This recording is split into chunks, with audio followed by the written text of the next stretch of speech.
In the morning paper, and he's right here in New York. What a thrill this is going to be, meeting a real live Maharaja. Maharaja? Margie, what are you talking about? The Shah of Zena. You know, the one you went to college with. Beaver in New York? What's it say? What's he doing in this country? Dad, did you know he has a harem? Margie, having a harem in his country is just like having a bathtub over here. 65 wives. He must have a big bathtub. What's the paper say he's doing here? Well, something about arranging American capital for his country's oil leases. Shah of Zena, the richest oil land in the Near East, arrives here with royal entourage.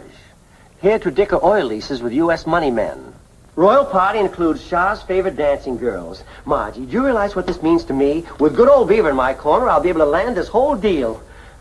I'll phone him right now. Where's he staying?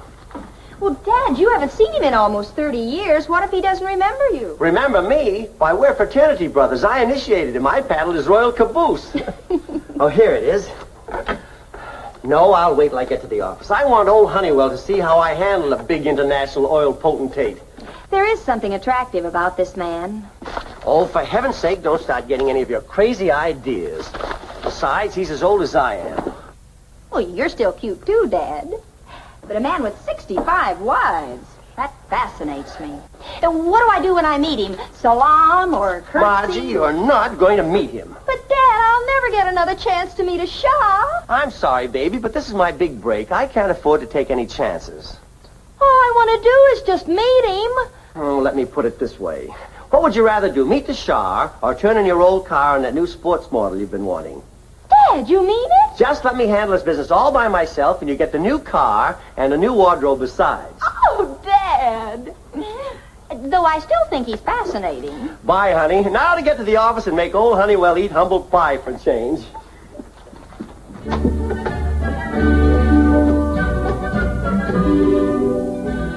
Hello, Freddie. Come over right away and help me pick out a new car. And finally, I want a 10% bonus. It's the most outrageous thing I ever heard. Trying to hold me up just because you went to college with that oily Shaw. All right, okay, you win. I thought you'd see it my way. Well, good understanding between us, all right. Good relationship.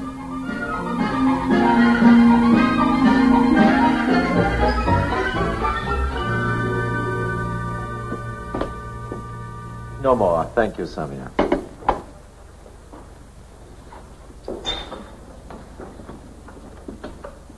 The oil leases, Excellency. They're ready for your signature. Or later, Ahmed. I want to study them first. I've negotiated most favorable terms, Excellency. You'd make no mistake in signing now. There is no hurry, Ahmed. Hello, this is the Secretary to His Highness the Shah. Who? Vern Albright. I went to college with him. Well, just tell him that Scooter Albright is on his way over, and he'll be there in about 10 minutes. Oh, yes, and tell him not to do anything about those oil leases until he talks to me. Yes, sir. As you say, sir. Goodbye. Anything important? Another persistent reporter, Excellency, about your many wives. I'll handle it. Thank you, Ahmed.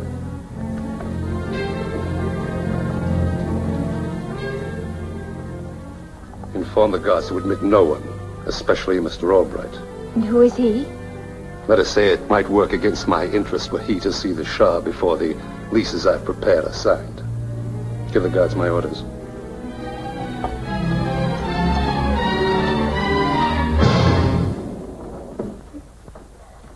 It's all right, officer. I'm an old friend of the Shah's. I got me orders to admit nobody. Oh, now, just a minute. This will identify me. I'm a member of the Mayor's Traffic Commission. Oh, Traffic Commission, huh? Well, gee, I'll relieve you of all responsibility, officer. I'll just announce myself to the Shah's men, and they will all be happy, right? Okay, Commissioner. My name's Vern Albright. The Shah's expecting me.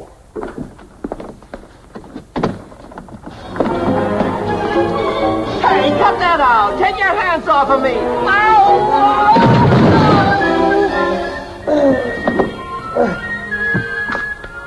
Shall I call your car, Commissioner?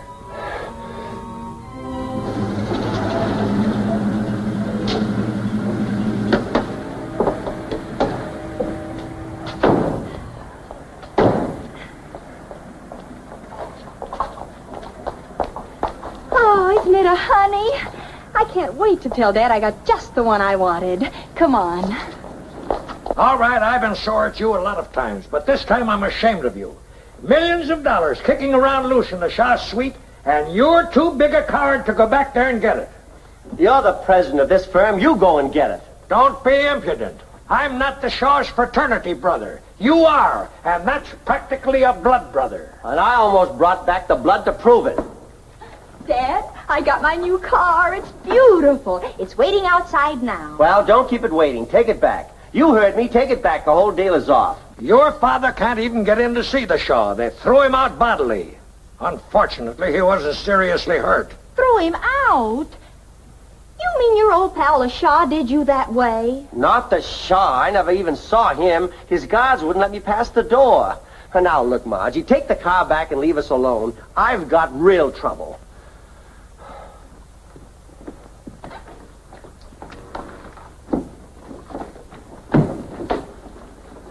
Gee, Margie, it's a darn shame you have to take that car back. I have absolutely no intention of taking it back. Now, wait. I know what Dad said. But if he'd gotten in to see the Shah, he wouldn't have said it. Do you follow me?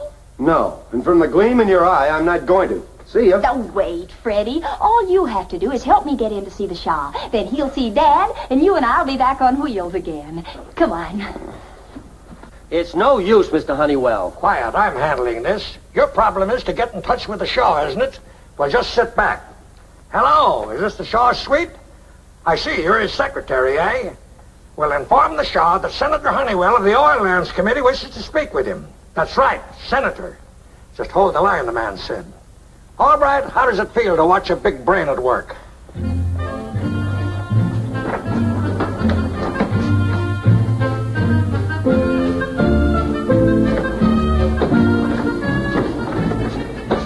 I don't like this routine. That cop's got a gun. Just make like you're a porter with fresh linen and wheel me in. I've got to see the Shah for home, father, and convertible. Now, come on, cover me up and get this thing in overdrive.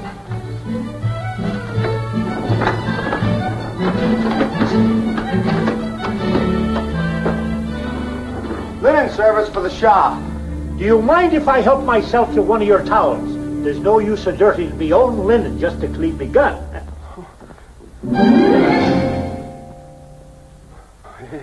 It's made out of rubber, so it won't slip in the bathtub. You want a hand towel. They're on the bottom.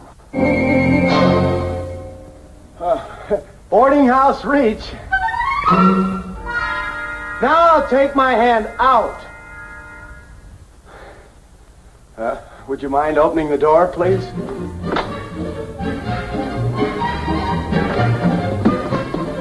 Oh, a linen service. You know, sheets, pillowcases, towels. You know, towels.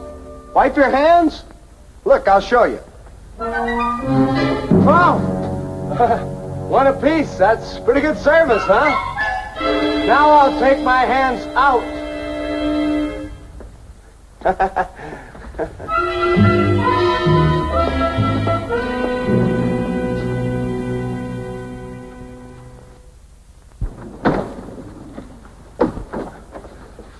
Okay, Margie, we made it. You can bail out now.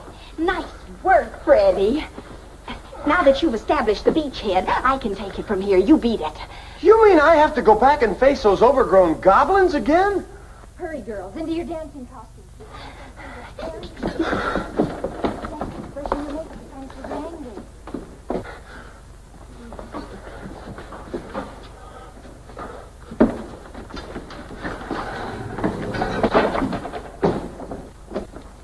Hurry, girls.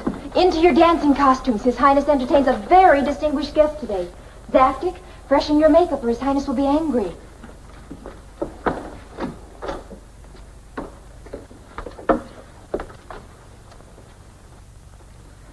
Hi, Commissioner. How's your aching back? I don't want to have any more trouble with you, understand? I'm going in to see the Shah. Yes, sir. Go right in.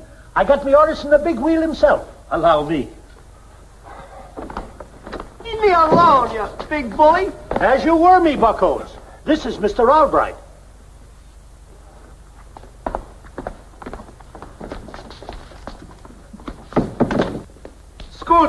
Scooter, Albright. Oh, good old Beaver. It's good to see you again, Scooter. Now, come on, sit down. Tell me all about yourself. Incidentally, I'm sorry you had a little trouble on your previous visit. My secretary, Ahmed, was trying to eliminate his competition on our oil lease deal, but I had a little talk with him about that. Oh, thanks, Beaver. But say, isn't this place a little drab for an oriental potentate? I expected to find you reclining on big fat cushions with a line of dancing girls popping grapes into your mouth. It's a relief to get rid of the royal trappings when I am abroad. But if it will make you any happier, there is plenty of exotic equipment in the harem quarters, including the customary dancing girls. Yasmin, there are fresh towels in the linen cart.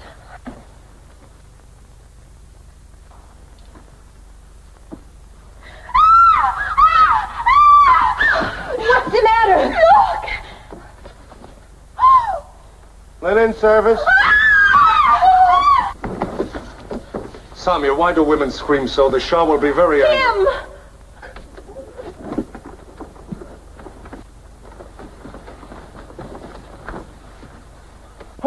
Now, wait a minute, fellas. I can explain. Take him away. Sandur to Dampur.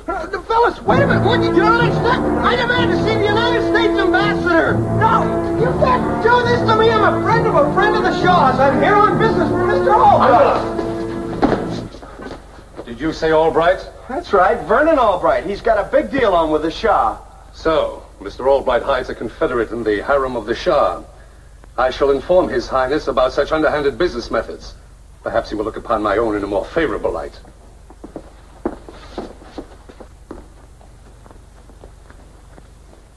Forgive the intrusion, O Most High, but an infidel has violated the harem quarters, claiming he came at the bidding of Mr. Albright. What are you talking about? Sandur! Freddie! A friend of yours? It's Freddie Wilson, a pin-brain boyfriend of my daughter's. Oh, no! Where's Margie? I won't talk. I'm no stool pigeon. Perhaps your highness has ways of making a prisoner talk. Oh, yes, of course. In my country, it is written that he who will not speak when the Shah commands will never be able to speak again. Oh, no! I'll talk. Margie's stashed away in the harem. But she didn't mean any harm. She was just doing it for father and convertible, and I'm just putty in her hands, and please, can't I go? Take him to my quarters. I shall dispose of him later. Sandora, Dampur!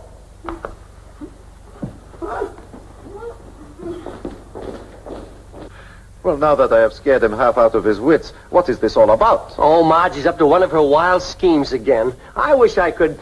Say, would you help me play a little gag? Maybe a little of her own medicine might do us some good. Oh, count me in, Scooter. It is also written to keep one's women in line is a very satisfactory day's work. So she's hidden out in the harem, eh? Well, if I know Margie, she's already disguised as one of your dancing girls. That's just screwy enough to appeal to her weird mind. Do you mean to say she would do a wild thing like that? Well, that's my little Margie. Well, of course I will do it, Scooter. But first we must provide the proper oriental atmosphere. You missed it, and I'm sure this daughter of yours would, too. She sounds like a smart operator. You mean fat cushions and all that stuff? They works, Scooter. They works. I will have Ahmed set the stage.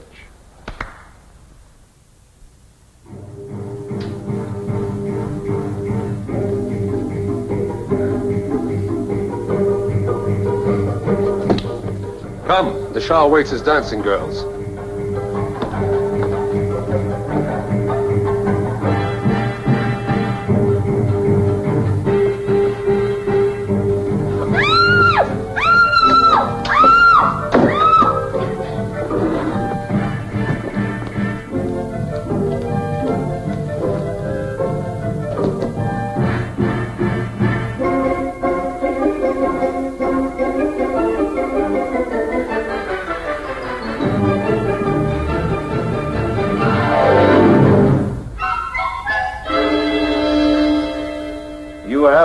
permission to approach the presence.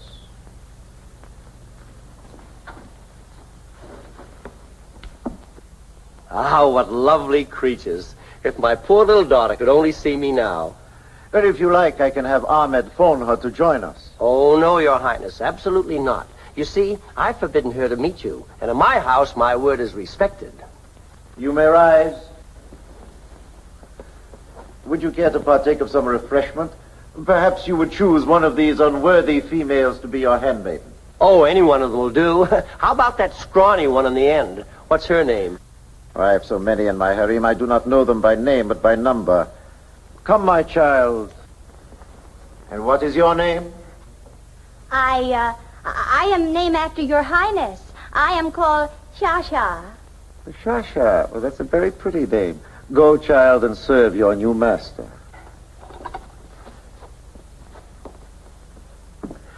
Now for something I've wanted all my life. Shah, peel me a grape. Huh? Peel? Come, girl. Surely you know how to unzip a grape.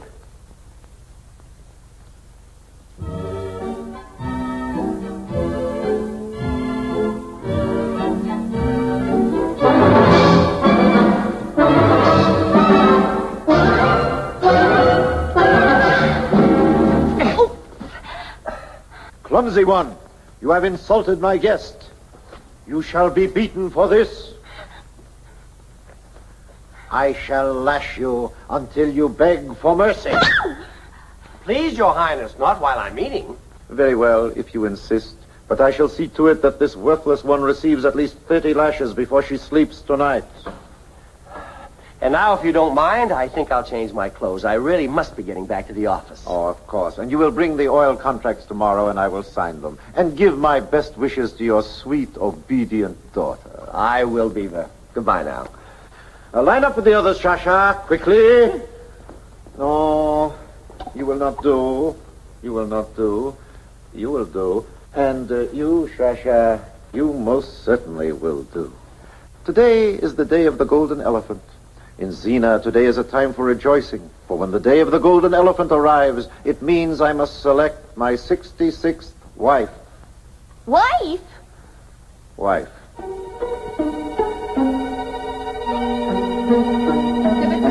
Now, you can... Hey! Oh! Put me down! You down! Go, prepare yourselves. You are bewildered, Samia? Highness, I don't understand. This day of the golden elephant, I've never heard of it. Neither have I. It is all part of an American joke. Now listen carefully. Can't you understand? I'm not a harem girl. I'm an American citizen. Just plain old Margie Albright. He can't marry me against my will. The word of the Shah is the law. He alone has the power over life and death.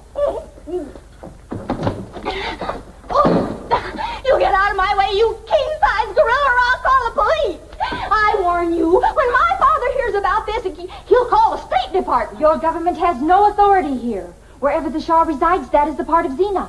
It is the law among nations. As for when the Shah returns to our own country, then you will become a most insignificant part of his harem. There is only one way out for you, Shah. If you fail to pass the test, the Shah is a connoisseur of women. Connoisseur with 65 wives. He's practically a wholesaler. His standards are rigid. To be his wife, a woman must pass the test of grace and charm and the test of beauty. Oh, I am afraid you will pass them both. Grace, charm, and beauty, huh? Samia, old girl, I get your message.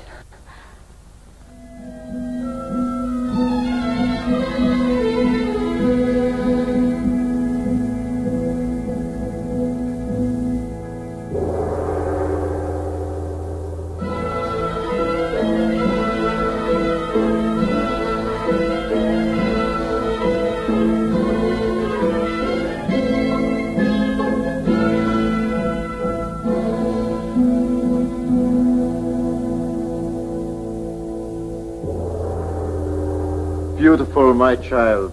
Your grace is that of the palm frond gently stirred by the soft zephyr of spring. Rise that I may gaze upon your face. Exquisite, exciting, a beauty to quicken a man's blood. But I am not just a man. I am the Shah. How dare you hope to become my wife with a common little face like that? You will receive the usual 30 lashes for presuming to be worthy of the Shah. Get out! Now you, my exotic blossom, but pass my simple test, and you shall be my bride. Mrs. 66? I can hardly wait to see you dance, but I know you will surmount my test of grace and charm. Music!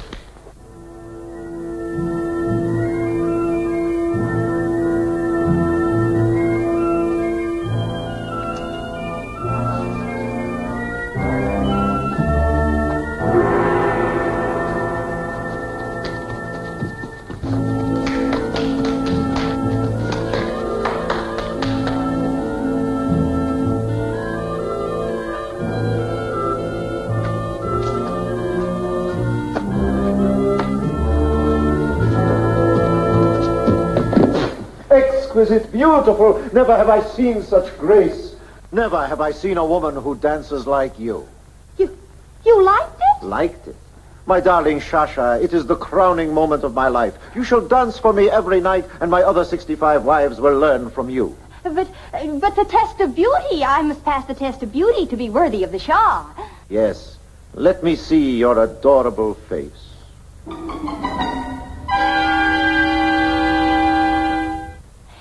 I know I am unworthy, but could you hold it down to 10 lashes instead of the usual 30? Lashes? What are you talking about, adorable one? You are divine. You put the rose to shame. You are the image of my first wife. Your first wife? You remember that far back? Prepare yourself for the wedding. We will be married at once.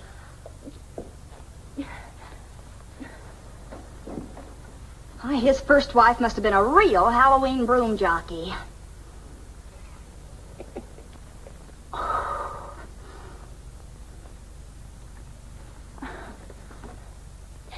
Your Highness, you have made me the happiest girl in the world. Start the ceremony. Make me yours. From now on, I'll get my kicks as Mrs. 66. No, wait, stop. There must be some mistake. Mistake? I've never been sure of anything I was doing in my life. No, I know you're not a dancing girl. I know you're Margie Albright. Of course I'm Margie Albright, the girl who's been mad about you since the first time I saw your picture in my father's college yearbook. The girl who was never interested in American men. And why? Because I had my heart set on you. Kiss me, my shy little Shah. No, stop. Your father and I are friends. Don't worry about my father. He knows how I've secretly felt about you, you glamorous, amorous potentate. Oh, I'll admit I came here to help Dad land that big deal. But now that I know you want me for your wife, I can speak for myself. Oh, don't fight it, Shazzy. This is bigger than all 66 of us. Well, Margie, control yourself. This was all a joke. Yes, a joke. I had no intention of marrying you. A joke? You call toying with my heart a joke? Driving me mad with longing a joke? So, you refuse to marry me. Well, I'll show you what happens to the man who scorns a red-blooded American girl. You ought to be horsewhipped, you cad, but this camel whip will do. For the honor of American womanhood. No, Marjorie, no! Please go! Oh, Margie, baby, put that thing down before you hurt somebody. Let me talk to you. No, you don't want me to marry the Shah, but my mind's made up.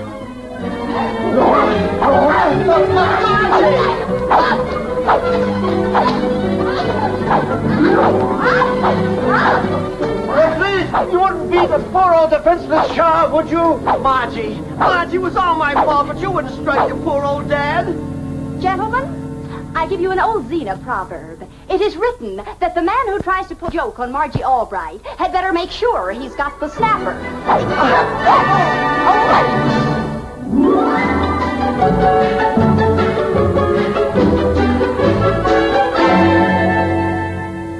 Well, Dad, how does it feel to represent the oil interests of a real Shah? Feels mighty good, mighty good. You know, Margie, old Beaver really knows how to live it up. I envy him. Envy him? Even to his 65 wives? Oh, what's wrong with that? He's a Shah, isn't he? Yes, but how would you like to wake up every morning and find 130 stockings hanging in the bathroom?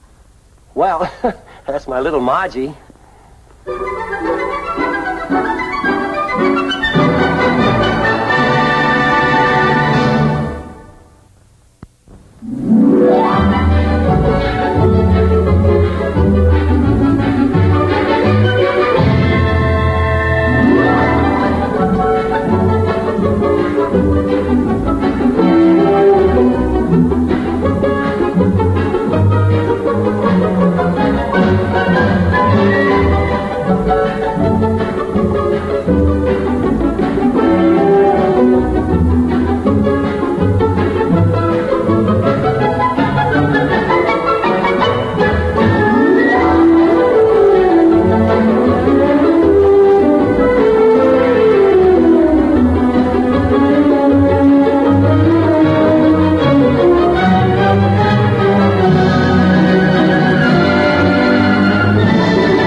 Oh, you dance divinely, Dick.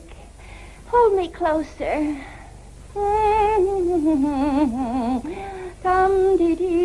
Hi, Margie, I'm leaving. Hey. What are you doing? I'm dancing with tears in my eyes because the one in my arms isn't Dick Taylor. Oh, no, not another new boyfriend. The newest and the most. Well, you ought to be glad you're always complaining about Freddie Wilson. Oh, please don't mention that name so soon after breakfast. Well, I suppose anybody would be an improvement. Tell me, what's this new dreamboat like? Oh, he's tall, athletic, and handsome. Curly eyelashes down to here. 6 feet of the right answers to a maiden's prayer. Oh, sounds interesting. How long have you known him? Oh, I haven't met him yet. But I've seen him several times when the gang went dancing at the little club. That's his regular hangout. So that's why you've been spending your evenings and my money at that nightclub, so that you can flirt with some juvenile delinquent. I was not flirting. Just because I smiled and maybe got off a couple of fast winks is no reason to accuse me of flirting. Now, wait, Dad. I want to talk to you as a friend, not as a father. Now then, remember, you're not my father. As a masculine friend whose mentality I admire and whose advice I treasure, just how do I go about contacting a strange man? You. That's very simple. Men have no respect for women who chase after them. No respect and plenty of suspicion. Oh, that's old-fashioned. Nowadays, men are still old-fashioned where their women are concerned. And I'm surprised any daughter of mine is the kind who chase after a nightclub playboy. Dick's not a playboy. He owns his own business. He's a private detective. What? Well, that does it. Margie, there are plenty of nice young men around without you chasing after some unknown private detective. I forbid you to see this man again. But, Dad... No buts. I forbid it. Do you hear? And that is final. Margie home? Unfortunately, she is. She's too old to send to a reform school.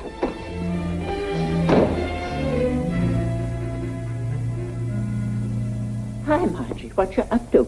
Your father's blood vessels are popping like bubble gum. He's forbidden me to see Dick Taylor again. You remember the one I told you about? Oh, yes, he's the shamus. That's whodunit talk for private eye. That's him. But how can I stop seeing a man I haven't even met? Well, there's your out right there.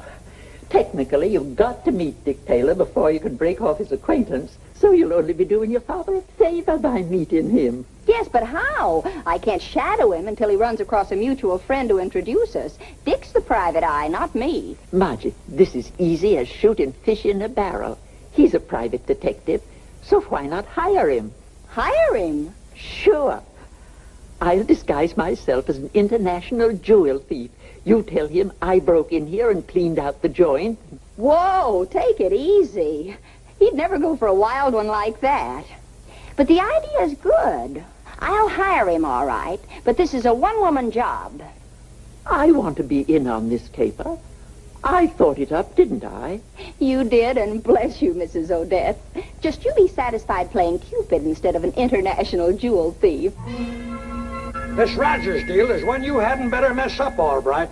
His signature on the contract will mean a fortune for us. Hello? Yes, Margie's right here. Hi, Margie. Oh, yes, that'll be okay. I probably won't be home to dinner either.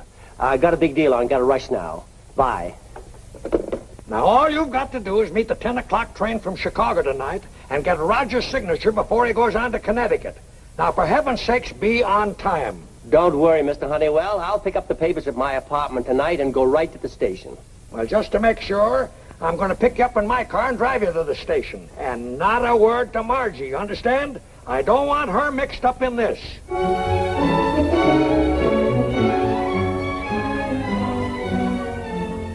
Oh, Gloria, when Mr. Pandit comes, will you show him in right away? And I don't want to see anybody else until I tell you.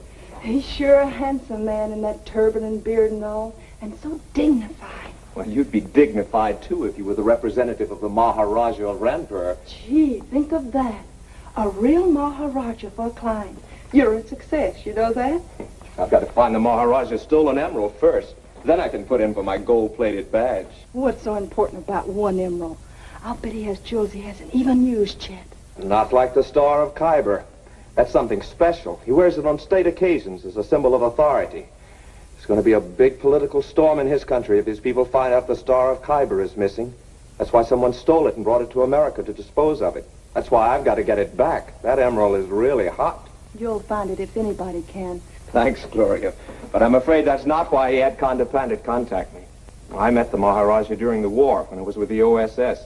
Did him a couple of little favors, so... Anyway, I've got the job. Remember, I don't want to see anybody but Mr. Pandit, okay?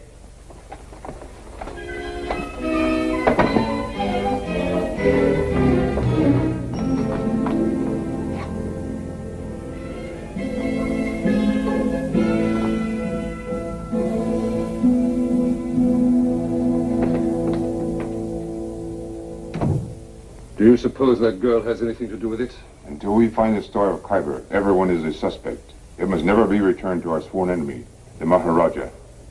Pandit, quick, he must not see us. I'm sorry, but Mr. Taylor will see no one until further notice. But... He said no one, and that means you. Go right in, Mr. Pandit. Mr. Taylor is expecting you. I thought you said he wasn't seeing anyone. How does that turban character rate? Mr. Taylor is working on a case for the Maharaja of Rampur. Any more questions?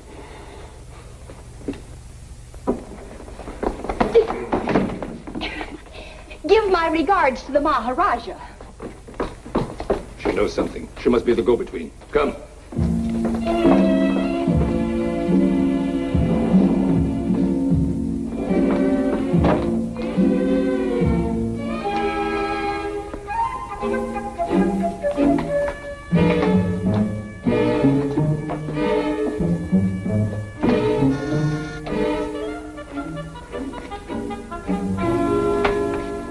Hi, Margie.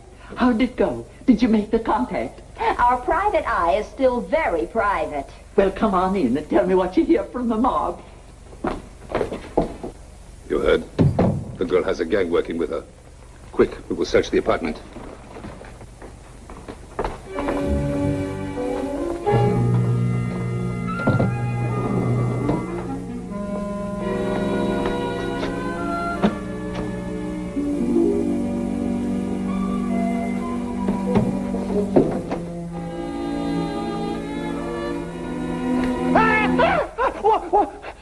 Quick, where is it? Where is what? Who are you? You take the Khyber Star. I certainly do not. I take the New York Times. What's going on here? This is a fine way to get subscribers. Let me go. The girl Margie, she take it, eh? She take the Star. Help! Help! Find and gag him quickly.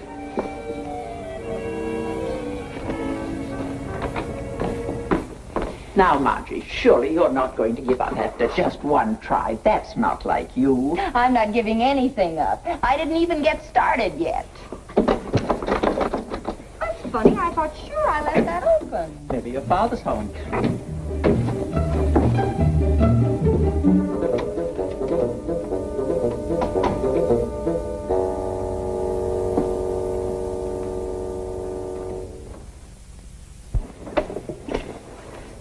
Come on, girl. Faint heart now, one fair husband. Get on the ball. Well, how can I? The only one who can even talk to the object of my affections is a Hindu character in a turban. Turban? Huh. I'd be ashamed to get outsmarted by some creep who wraps his brains up in a turban. But don't you see? Dick is busy on some deal for a Maharaja. Margie, I got a brainstorm. Look, if your Dickie Bird has a yen for Hindus, shake hands with the Maharani of Odetpur. Oh, now, Mrs. Odette, really? What's the matter? I got Indian blood. Of course, it's from Oklahoma instead of India. But who's going to give me a blood test? But you'd never get away with it. Oh, no. I'll disguise myself in one of those Hindu nightgowns. And, honey, with a veil over my face, I can get away with murder. You know, this idea is screwy enough for me to have dreamed it up myself. Well, what do you say? As a mutual friend of the Maharaja, I can introduce you to your Dickie Bird. And Dad will be caught with his objections down, huh? Mrs. Odette's, I'll buy it. And I'll also buy you a costume for our little masquerade. Come on.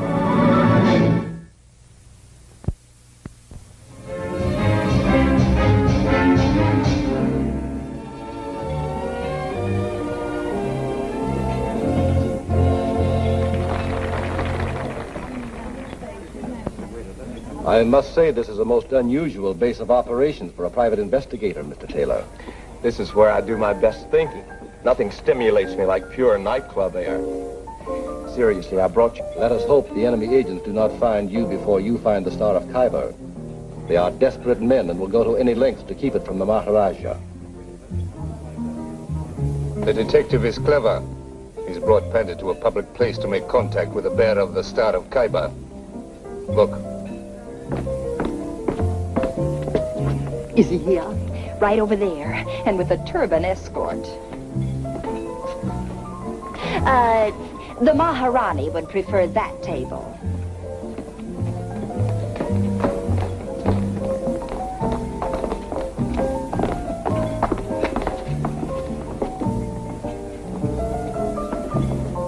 Well, a countrywoman of yours, eh, Pandit? Wonder who she is. Pretty girl with her, too. The old one. She must be one of the Maharaja's agents. Now the parts fit. Tonight we shall take possession of the Star of Khyber as it changes hands before our eyes. I must apologize for this dreary establishment by your cousin, the Maharaja of Ranpur. Ah, yes, my dear, dear cousin. Or as we girls around the Taj Mahal used to call him, the Maharaja. You see, he was a bundle of laughs. She's a cousin of the Maharaja. The Maharaja has no cousins. He's the only son of an only son. The woman is an imposter, probably an enemy agent. I certainly envy you, being related to such a fascinating man as the Maharaja. Of course, I'm only related by marriage. My first husband was just a plain old Raja. He lost his Maha at an early age. Yes. Now, about the... I wish you could have been at the wedding ceremony when I married the Raja. 4 Indian potentates gave the bride away. It took 4 of them to give you away? 1 to hold the ring, 1 to hold the rice, and 2 to hold the Raja. You're obviously doing this for our benefit. I think it's time we moved in and found out what's up. Why don't you introduce yourself to your countrywoman?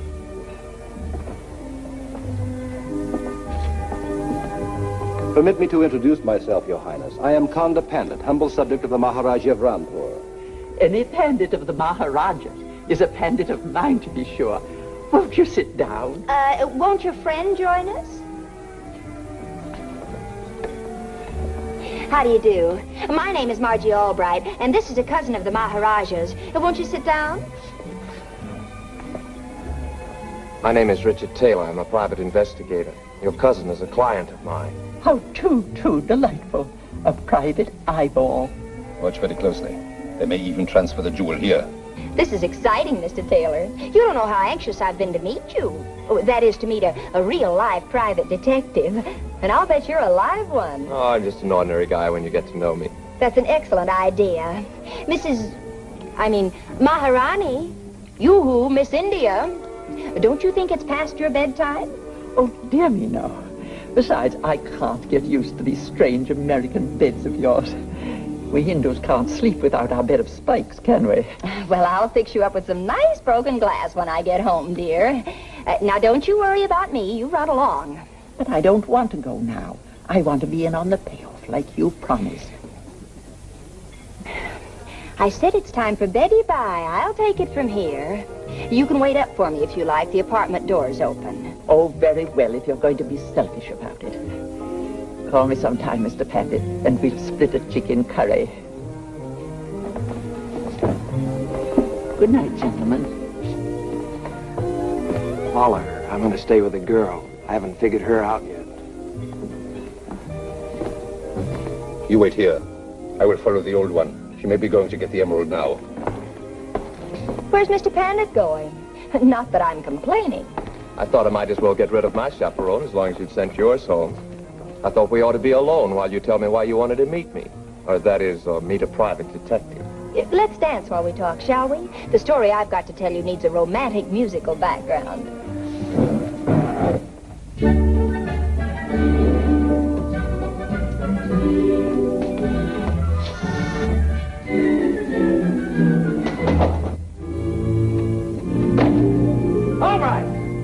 All right, where the devil are you?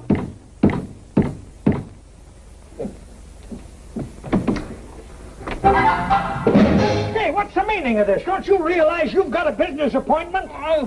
Ah, shut up. I wouldn't believe your story anyway.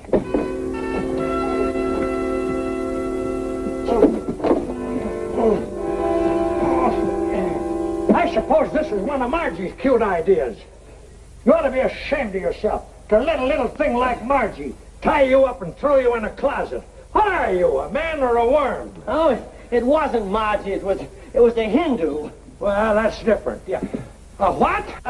Two Hindus. They grabbed me from behind. All right, are you crazy? Yeah, don't answer that. It's a waste of time. Do you think I'm going to believe a cock and bull story like that? Honestly, Mr. Honeywell, I swear, when I came home to get the papers, two giant Hindus attacked me. Huge, powerful fellas. That big. Hey, if they were midgets, they'd still knock you out in the first round. I tell you, they were savages. They wore turbans with huge knives concealed in them. This big. Stop that. You look like a baggy pants comedian. Now, you listen to me. We're supposed to meet Rogers at the station in exactly 15 minutes. Have you got the contract? Oh, yes, right here in my pocket. Oh, where's my belt? I've got to get a fresh necktie. I'll be right back. Yeah, I'll go down and meet Rogers at the station myself. And while you're dressing, wrap a turban around that hole in your head.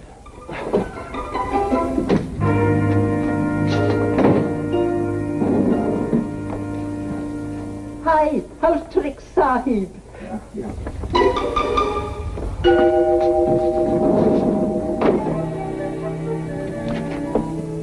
Anybody home?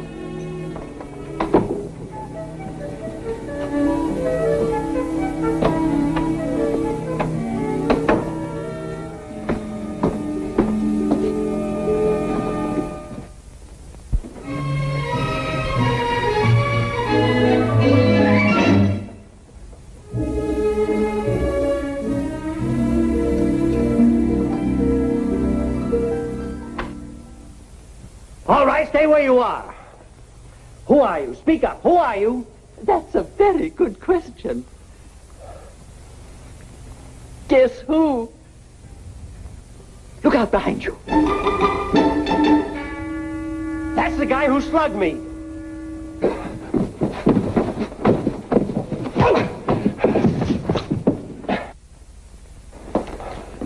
Mr. Albright, you slugged the wrong man.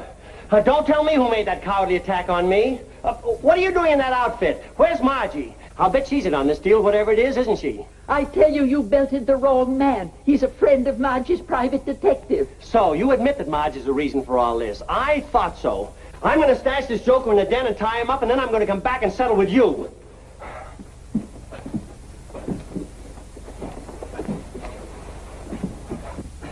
Don't worry, I got the right guy, all right. Correction, wrong turban. Oh.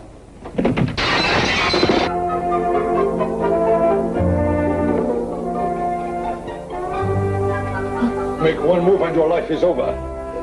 I started this Hindu paper, but you boys are sure giving it a whale of a good last act.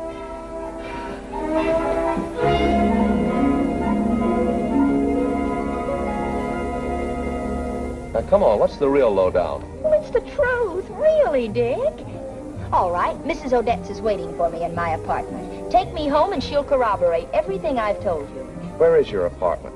In the Carlton Arms, 10A. Will you come? Just as soon as I've made a phone call. Excuse me.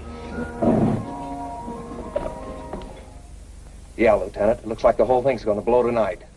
I promised you I'd work with the police, didn't I? Now listen, I want you to stake out an apartment. 10A in the Carlton Arms. Just give me time to get there with the girl. Yeah, 15 or 20 minutes. Right.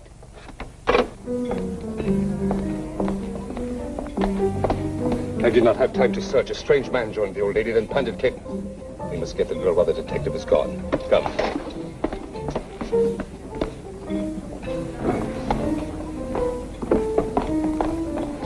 Wait, my friends.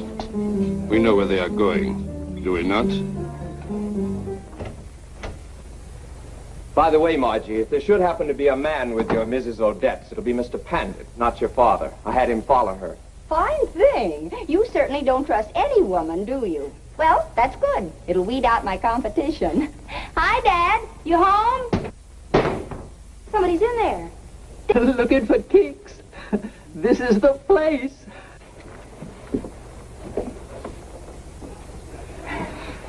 Quick, get some water. There's a carafe in the den.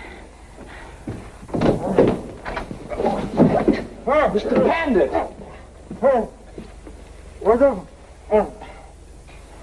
I'll get something to bathe your face.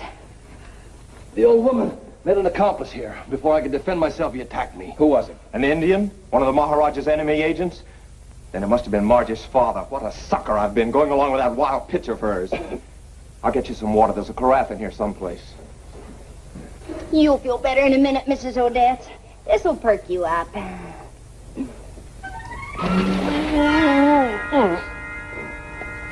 Dad! Oh, Dad! Oh! Yes, her father. He's the key to this whole thing. Well, here's where we wrap it all up. My belt. Where's my belt? Everything has happened to me tonight. I've been beaten, bound, gagged, and generally fractured, and it's all because of you. I'm going to get the police, and it's going to be just too bad for you. Oh, but Dad, wait! Wait, what for? To get clobbered again? This place is full of crazy people. Crazy people! There's your man. He's the one who attacked me. Don't shoot! I can explain everything. Oh, no, you hit Dad! You're darn right I hit him. Now cut out the clowning. What's your angle on the Star of Khyber? I don't know what you're talking about. All I know is I wanted to meet you, and now I'm sorry I ever got such a revolting idea. Never mind the cracks. Just make with the explanations if you've got any. I think no explanations will be necessary. Drop your guns, Taylor. Now, where is the Star of Khyber? Well? I. The man on the floor, he's the leader of the gang. Search him. All right, reach for the ceiling, everybody. You too, you're all under arrest. Dick, you've been reading too many detective stories. We haven't done anything. We're not suspicious characters. Oh, no? Well, what do you call that?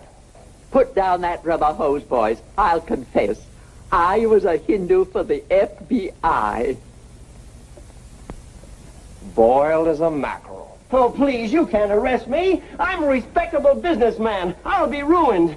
Oh, and it's all your fault. Why do you do these things to me? And don't ask me what things, because I don't know myself. So you're going to plead insanity, huh? But he's telling the truth. He is a respectable businessman. He's the vice president of Honeywell and Todd. Yes, and you can ask Mr. Honeywell. He'll be here any minute now, and he'll straighten everything out. He'll vouch for me. You just mention my name to Mr. Honeywell and see what he says about me. All right, Dickie boy, I'll take over now. Call one of the gang myself. I conked him when he's trying to crash the party. Oh, Mr. Honeywell.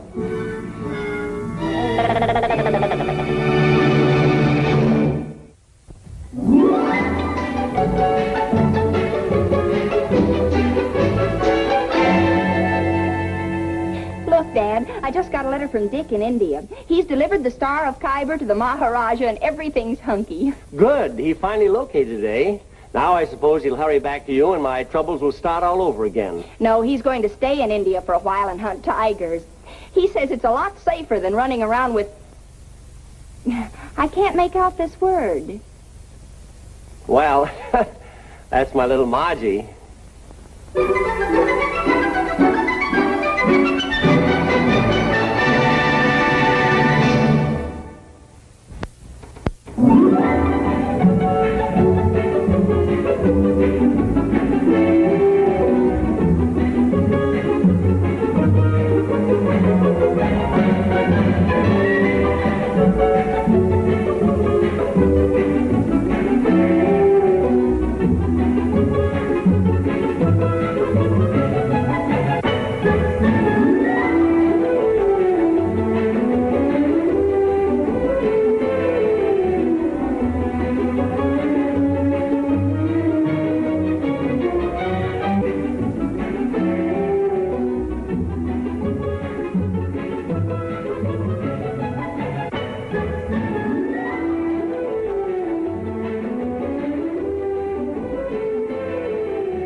Yes, Betty.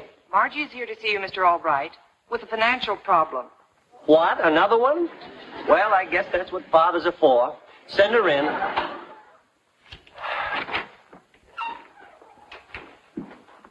Hi, Dad. Oh, I see you brought your financial problem along with you in the flabby flesh. What's your pitch, Freddie? Trying to borrow money from Margie or putting the bite on me so that you can pay her what you already owe her? I got no financial problem today. I just picked up my unemployment check. I came to see you about my trust fund from Grandmother Margie's estate. I just got my yearly dividend check for $400. Oh, and I suppose you'll blow it on new clothes the same as last year. This year, I'm going to invest it with the brilliant vice president of Honeywell and Todd. Oh, congratulations, honey. Now you're making sense. I want to trade my car in when the new models come out, and the dealer said all I need is $1,200. So you take my $400 and build it up, huh? Are you kidding? You expect me to triple it in a few months? Listen, honey, the highest rate of interest that I would recommend to anyone is 6%, which would net you exactly $24 a year. $24? Dad, I wish you'd stop treating me like a child. Your wealthy clients didn't get that way at $24 a year. Any idiot knows that. Well, sure. I know it for a fact. I mean, I know a fellow who pays as high as 1,000% interest on investments made with him. He runs Global Amusement Enterprises Incorporated. You mean he's in show business? Mm-hmm. Big operator. Why, Mr. Albright, even an old square... stuffed shirt... conservative like you knows that big Broadway shows make fabulous profits. Wouldn't it be wonderful to invest in a show? Dad, you can just keep your little old 6%. I'm going to put my money to work behind the footlights. Now, don't try to stop me. It's my money, and my mind's made up. Okay, Margie, now this is what I'm going to do. You invest your money with old Freddie Gluebrain here, and I will give you $2 for every dollar that you earn on one condition. Which is? That if you lose your shirt, you'll drive your old car for another year and not come crying to me. Okay, Dad, that's a deal. Very well. And now, if you'll excuse me, I have a conference with Mr. Honeywell. Let's call this friend of yours right away. Yes? Betty, get me Mr. Crane at Global Amusement Enterprises Incorporated. Yes, sir.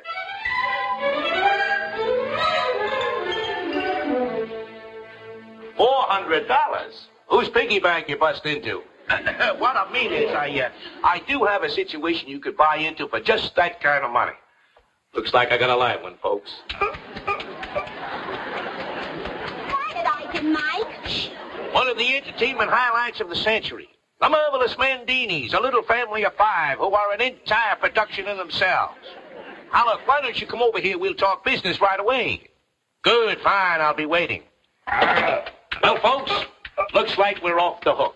Just in time. Our landlady was ready to throw us out. Oh, wait then. You better beat it with Mike and Ike. Might queer the deal if this sucker knew she had to keep these two gluttons in fish. Okay, kids, come on, get out.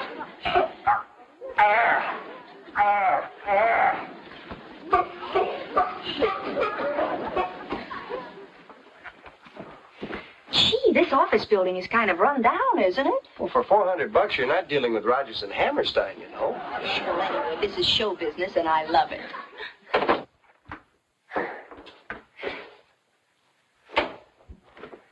Well, if it isn't my old pal, Freddie Wilson. Of course. And this is the investor I told you about, Margie Albright. How do you do, Miss Albright? How do you do?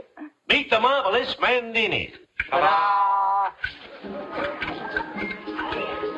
That's more Joe. Then there's Joe's wife, Bethel, and, of course, the world-famous duo, Mike and Ike. They look alike. They're the twins.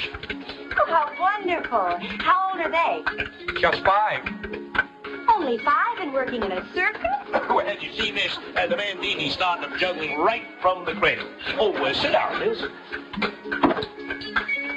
Now then, shall we talk business? Yes. Am I investing in a whole circus? Well, not for $400, miss. But I will sell you 50% of the Mandini's contract. Of course, I'd handle them myself, but they have their heart set on television, and I'm just a circus and carny man. How much could I get for them on TV? Well, a big variety of shows pay circus acts $1,000 and up. 1,000? Well, if I got them on just a few shows, I'd have my $1,200 like that. Isn't that wonderful, Freddie? Freddie! Look, I'm juggling. How about that, Margie? No hands, huh? Hey,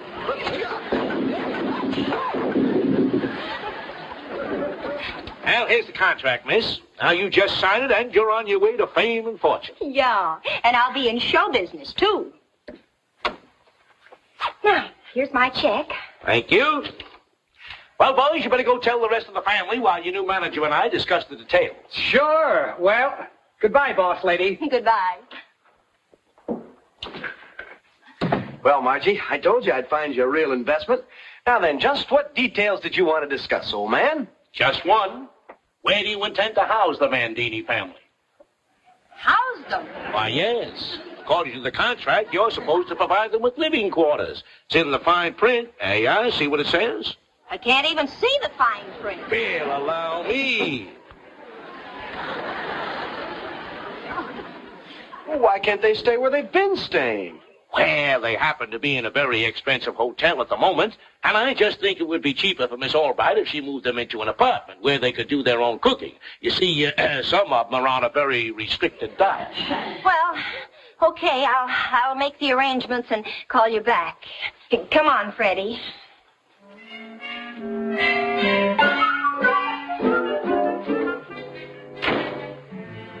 Well, all right, it's finally happened. The thing every man dreams of, the crowning reward of a lifetime. You mean you're finally going to get married? Don't be ridiculous. I said reward. All right, I'm going to appear on television. Television? What show are you going to be on? People are funny? No, I don't blame you for being envious, all right. This opportunity only comes to the giants of industry. The call came from the office of Bruce Carling, producer of the TV show Important People. Say, that's one of those shows where they put the cameras right in your own home, isn't it? That's it, boy. Soon I'll be facing 10 million people from my own living room. Do you think the public is ready for that yet? Yes, Betty? Mr. Bruce Carling is here, sir. Oh, yes. Send him right in. Stick around, all right. I might be able to work you into the program in a minor capacity. Mr. Carling. Congratulations, sir. You have been selected to be my guest on my next telecast of Important People. Mr. Carling, I'm George Honeywell. Oh, nice to know you, sir.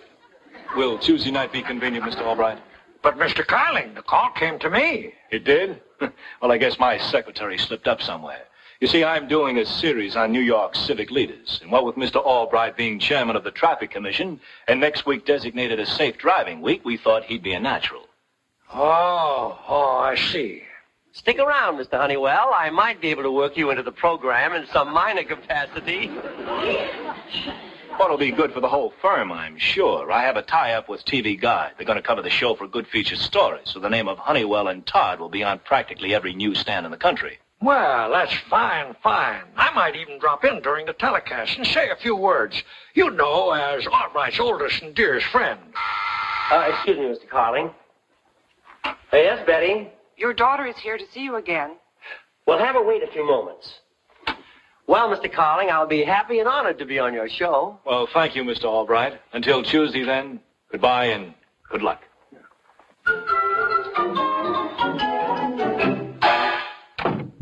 And now to call Margie and tell her what a big wheel I am. Don't be an idiot. Margie mustn't know anything about this. Oh, but this is going to be my big night. Honeywell and Todd are involved in this, too, and I'm not going to have Margie fouling it up. Well, how can I be on television in my own apartment without Margie finding out? We'll get her out of town. You go with her. Lake Milford for a week. Then the night of the telecast, you come in to sign some papers, leaving Margie at the lake. Then back you go. She's none the wiser, and then it's too late for her to do anything. Well, maybe you're right. Of course I'm right. I'll arrange all the details with Carling. Now call her in. Betty? Yes? Tell Margie to come in now.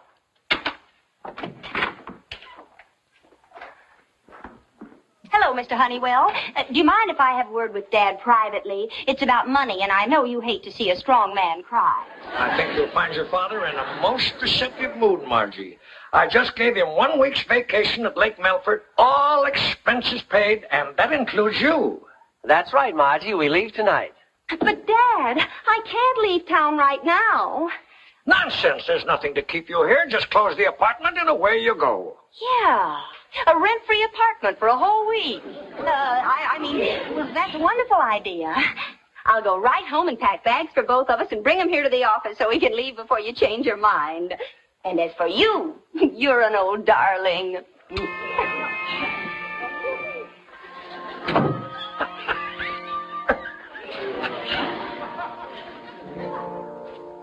And this is the living room. You can rehearse here and in the den. Sure swell of Miss Albright to leave us use her apartment. Boy, wait till the other folks get a load of this. Oh, I hope they get here before I have to go to the TV studio. I'm anxious to meet the rest of your family. Oh, they'll be here any minute now. Here's that grocery list you wanted. Good. I'll charge this at the Albright's Grocers. 100 pounds of fresh fish? That's for the twins. Oh. Oh, that must be the other folks now.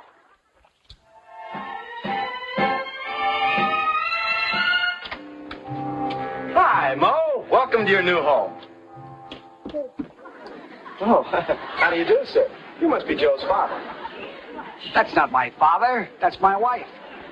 Your wife? Oh, excuse me, Mr. Mrs. Mandini. Oh, that's all right. I'm always sort of a surprise to Joey's friends. I was the bearded lady in the circus we was both with. Oh, you haven't met the twins yet, Mr. Wilson. Come on, Mike and Ike. This is where the fish is.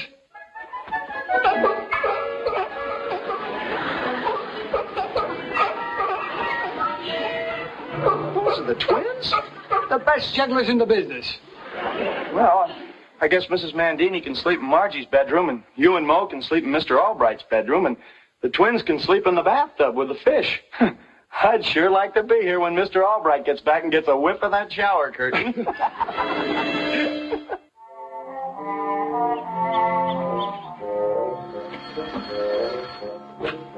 Hello? Oh, hello, Mr. Honeywell. Oh, yes, it's safe to talk in here. Margie's off someplace. I'm taking the afternoon train. All the arrangements have been made. And I'm not even telling Margie that I'm going to New York. I've got a better idea. Fine. Now listen. Meet me here at the office and we'll go to your apartment together. I might have known that you'd hone in on my television show. Oh, hello, Margie. Well, that'll be just fine, Sam. My daughter just came in, and I'll tell her all about it. Well, so long. I'll see you later.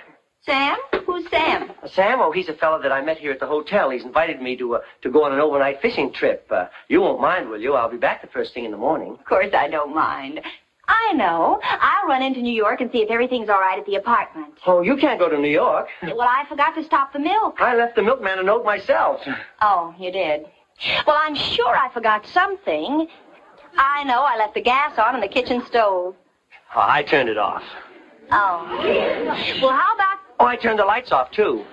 Well, I guess you thought of everything.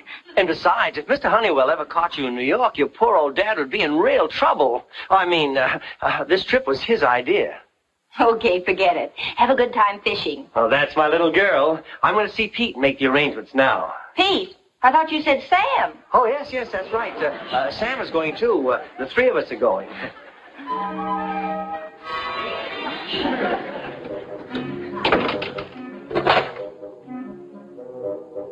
Operator, get me Carlton 39783 in New York, please.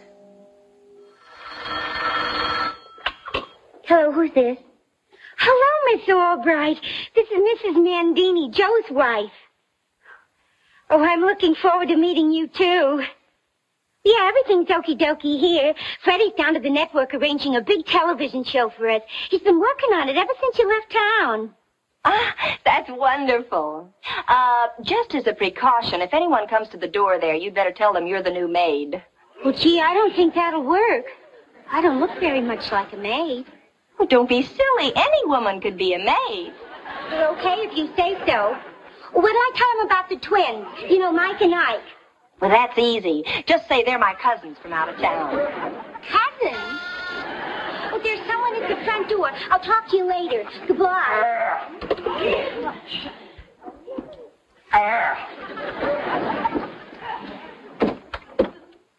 Is this the... Holy Toledo. Who are you? I'm the new maid. Who are you? Well,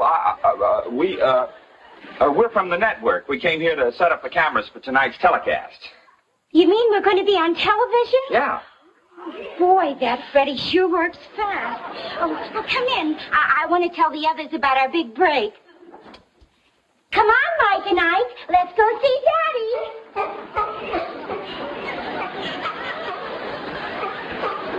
Miss Albright's cousin from out of town. What kind of a joint is this? You never know what to expect on a Bruce Carling show. He's a genius at digging up the unusual. This Albright character must own a circus or something. Well, let's go get the cameras and get set up.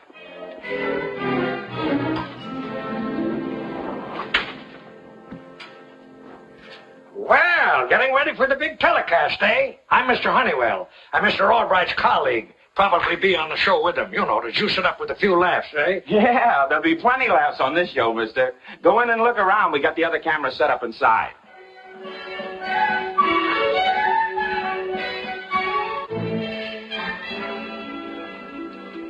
Good evening, friends of the vast television audience. I just happened to be in the neighborhood, and I thought I'd drop in on my old friend Vern Albright.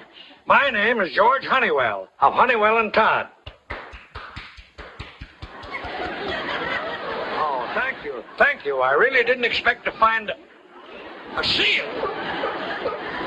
What's going on here?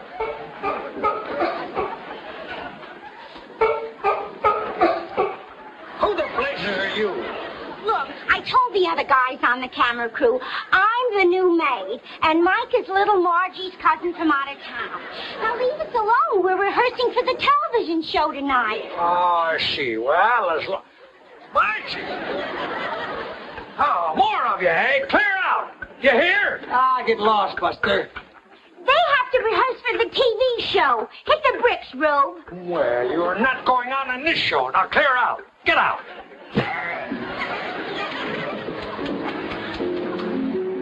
I hated to belt the old geezer, but nobody's going to do us out of our big chance.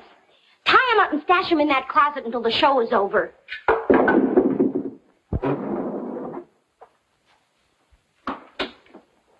Hey, that's a TV camera, isn't it? Yeah, that's right. It's a TV. Look, we're doing a remote pickup here. Mr. Albright's going to be featured guest on Important People tonight. You mean Mr. Albright's coming here to be on television? That's right. Oh, are you with those other freaks in there? I gotta make a phone call. And they're putting the equipment in now? I see. It all adds up now, Dad's phony fishing trip and not wanting me to go to New York. Stop yelling, Freddie, and listen. You get the Mandinis out before Dad gets there, or we're a couple of dead ducks. I'll grab a plane and get there as soon as I can. Yes, Margie, I'll get him out of here on the double.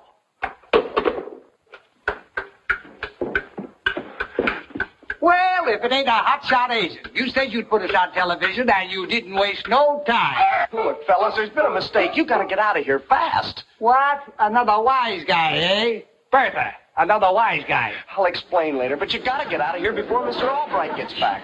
But we're going on television tonight. Just like my mother, the tattoo lady, always used to say, never trust an agent. Tie him up.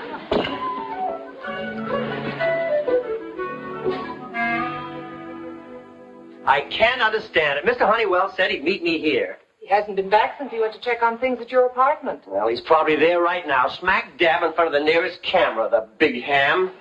Well, I can't wait any longer. Hold it. Stand right there. How's that for an opening shot, Bruce? That's perfect. Well, Mr. Albright, I see you made it. I was beginning to get worried. We're on the air in a couple of minutes. Mr. Carling, where are you? He's down at the studio. Coming over fine, Mr. Albright. We're going to pick you up as you get off the elevator coming home from the office. Well, shouldn't I freshen up a bit? Won't I need makeup? No, we like to keep our shows informal, completely relaxed. Now get back in the elevator. We'll be on the air in a few seconds.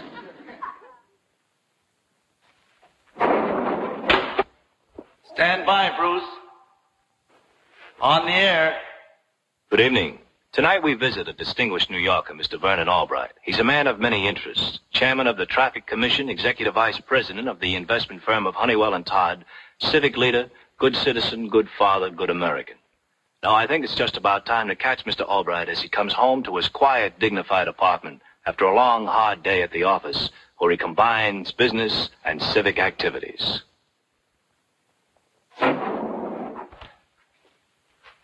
Good evening, Mr. Albright. Getting home kind of late, aren't you? Oh, good evening, Bruce.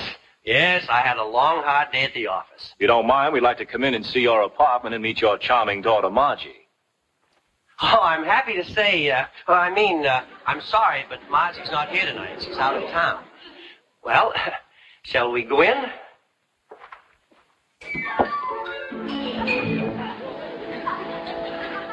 This is my living room, Bruce. Nothing elaborate or exciting, but I call it home. There must be something exciting about it. You forgot to hang up your hat. Oh, so I did. Guess I got confused by all your cameras. Well, if you'll excuse me, I'll hang in the closet.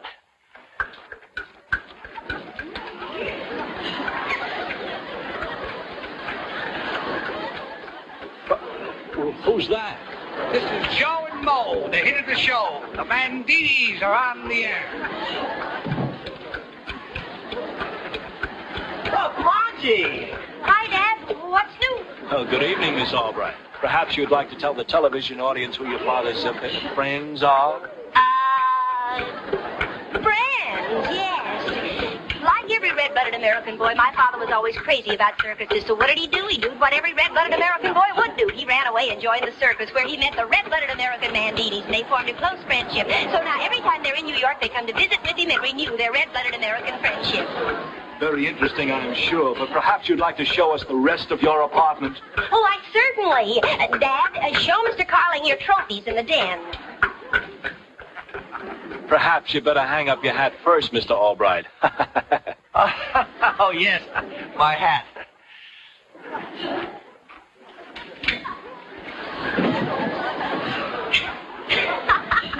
Fun at the Albrights, eh? This is my boyfriend, Freddie Wilson. Dad doesn't like him, so I keep him in the closet.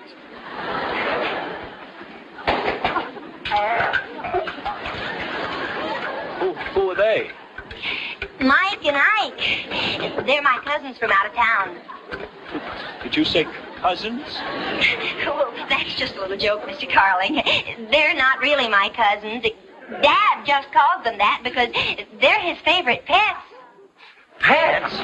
Now, don't be modest about it, Dad. You'll have to admit, Mr. Carling, it isn't everybody who can go skin diving and come up with a couple of live seals. It's all right. Did you say skin diving? Sure. Dad's the skinniest skin diver you'll ever see. Isn't that right, Mike and Ike? Oh, yes, I have all sorts of trophies. Would you like to see a moose that I shot? It's over here in the closet. Is it alive, too? Oh, no. It's stuffed. A little moth-eaten now, not much to look at, but here it is, old moose face. Mr. Honeywell. Oh. Never mind the gag. Untie my hands so I can brain you with my bare knuckles. Well, so you made the telecast after all, Mr. Honeywell. Oh, yes. Hey, your father tried to keep me off of the program, but I fooled him. The man from TV Guide is here. He says he wants to take a picture. Do I look all right? Who's that?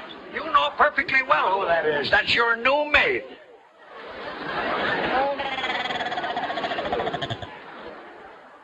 And so ends our stimulating visit with Vernon Albright, his family, his friends. Good night and good luck.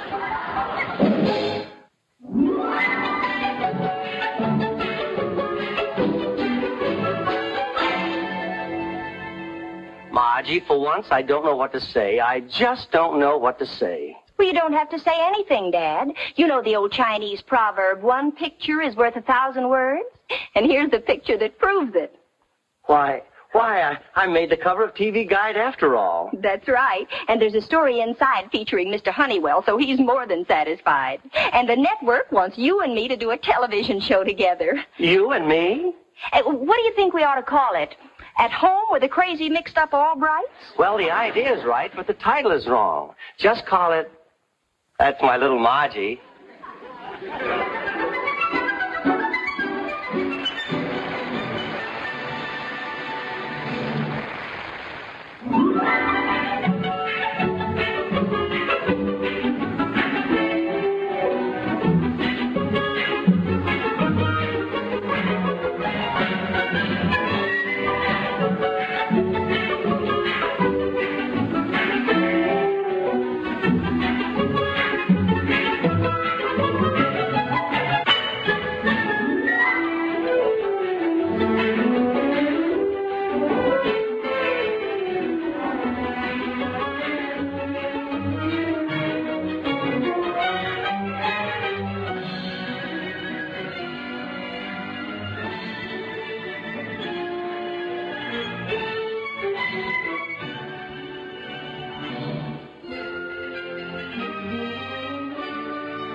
passage to London arrived yet? Yes, here it is. The ship sails Monday. How's Margie taking the news that she's going to be left home this trip? She's tried every trick known to the devious female mind. But I'm holding the line. She's staying right here in New York. That's kind of a shame. Then I guess a business trip is a business trip. This time it's more than that. It's a rescue mission. I must save the account of the new Earl of Westbrook for good old Honeywell and Todd. New Earl? Brand new. In fact, he's on a world cruise right now. They had to cable in the news that he'd come into the title in the estates. And I'll be waiting for him in London to renew our contract. And without Margie. No wonder she's so anxious to go along. Any girl would love to meet one of those romantic British noblemen. Oh, I don't know how romantic he is. I've never met the man. All I know is that he's a Canadian.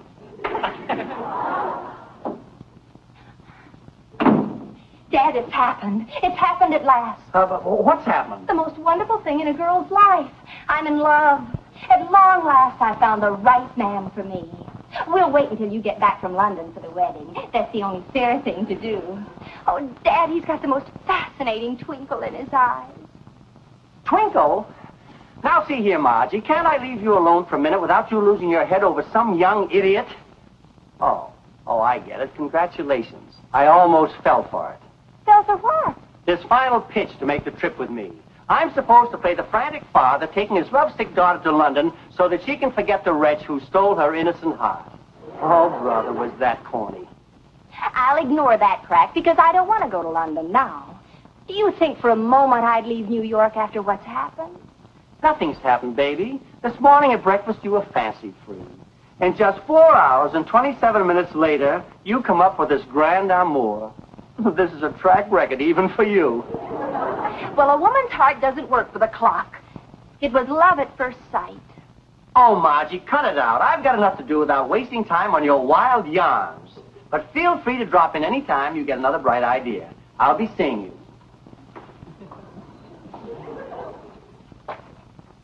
Well, I'm with you, Margie. Father simply don't understand love at first sight. Got a scoop for you. Dad's on the ball for once. I made the whole thing up, but not good. Gee, that's too bad. Well, what now? If I could find someone who'd go along with a gag, yeah, that'd really convince Dad. Margie, you never give up, do you? Well, certainly not when there's a chance of meeting a real Earl. I've never met an Earl before. Keep your fingers crossed.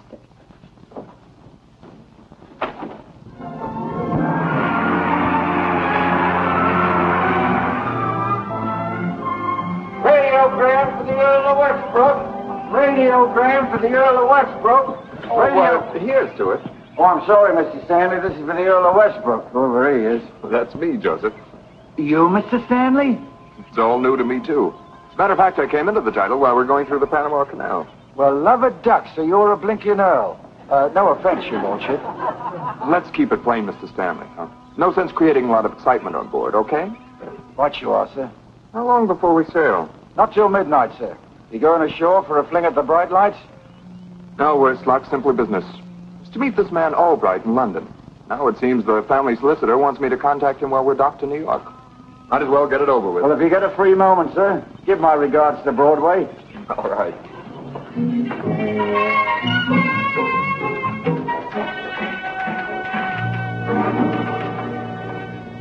Well, I'm not having any luck casting the part of my phantom lover. I guess there's nothing left to do but put in a last-minute wheedle session with Dad. I wouldn't right now, Margie. Your father's busy going over the contract for the Earl.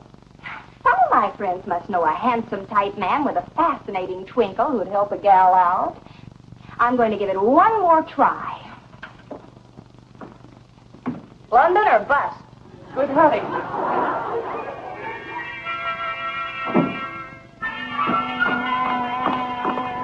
Beg your pardon. I'm sorry. Wait! You're the twinkle I'm looking for. Please, will you help me get to London? I've just got to get there. I don't believe I have that much money with me. Oh, no, I don't mean that. I mean, all you have to do is tell my father you're madly in love with me, and then he'll snatch me away from you and take me to London to get over my crush on you, and I'll be grateful forever. Oh, please, you look like the type who'd help a lady in distress get to London. Well, I must say you would add a touch of beauty to the old town, but... Oh, you're a darling. I knew you'd help me out. Now, you let me do most of the talking and just act lovesick while Dad blows all his fatherly fuses. Well, just a minute. I didn't agree to face an irate father. Oh, he won't hurt you. When the going gets too rough, you can beat it. I'll give you the high sign. I have a feeling that no one's going to have to tell me when the going gets rough. Well, Betty, I've got it made. You sure have. Now, I'll flip the office intercom open, and Dad will hear the story of my love life. Do you suppose it'd be better if I don't know what's going on before it's too late? Now, don't be shy, dearest. I've brought you here to meet my father because I want him to get to know you and love you as I do. What's your name? Tony. After all, Tony, dear, it's only fair to ask my father for his blessing on our marriage. Tony, stop. Not in front of Betty here. Nothing is going to stand in our way, darling. If my father refuses his blessing, then we'll elope. Elope? Now, don't you worry. I know you haven't any money or even a job, but my father's loaded. He can support us for 3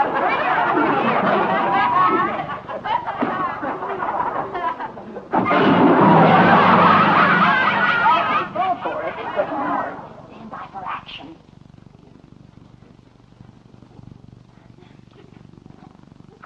Get your hands off my daughter, you cheap fortune hunter. Dad, how did you know Tony was here?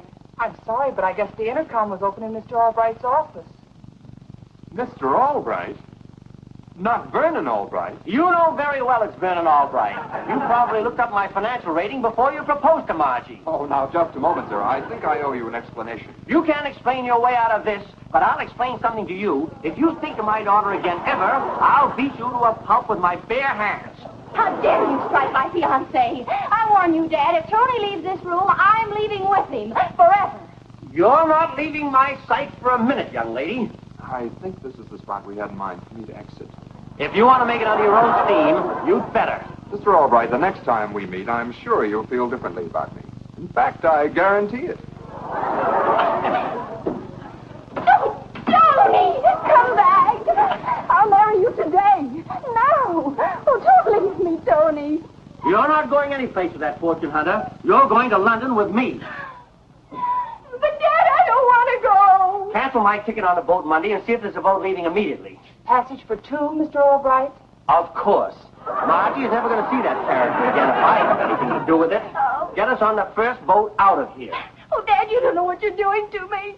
You're destroying my life. I know one thing I'm doing. I'm keeping my eye on you until the boat leaves the dock.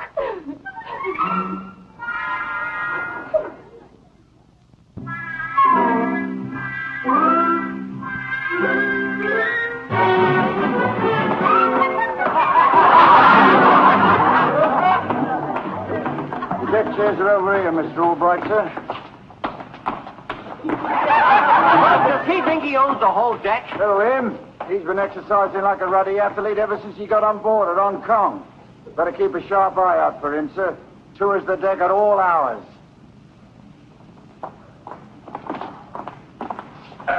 There you are, miss. Snug as you please. I'll be back in half a minute with a spot of tea. He won't warm that terrible cold emptiness inside. Nothing will. Oh, Margie, cut it out. You'll be over this silly infatuation by the time we reach London. You just don't understand. I understand one thing. Your would-be Romeo. I knew he was a worthless fortune hunter the minute I laid eyes on him. You also listened in over your intercom. I didn't have to listen in. I can tell what a man is made of after one look at him. That's why I'm a successful businessman. I'm an excellent judge of character. But you might have made a mistake about Tony. I mean, it's just barely possible. I never make a mistake in a person's character. I can read them like a book. Now, take that woman over there. I can tell you what she's like at a glance. She's spoiled, vain, probably henpecked her poor husband. Dash it, old man. Not you go barging about the deck all day like a ruddy wild bull. Me? I was standing here minding my own business. Standing about, same thing, loafing, getting in normal people's way. Why don't you try a sport of exercise, man, instead of hanging about with the pretty young girls? Now you listen here. A gaffer like you ought to be ashamed of yourself. Take exercise, man. Get your mind off the ladies. Healthy mind and a healthy body and all that. That's a scrounger. Recognize the type in a pea soup talk. How about a little exercise, Dad? Healthy mind and a healthy body and all that. I'm in no mood for exercise. Well, I'm going to change into something sporty. See you later.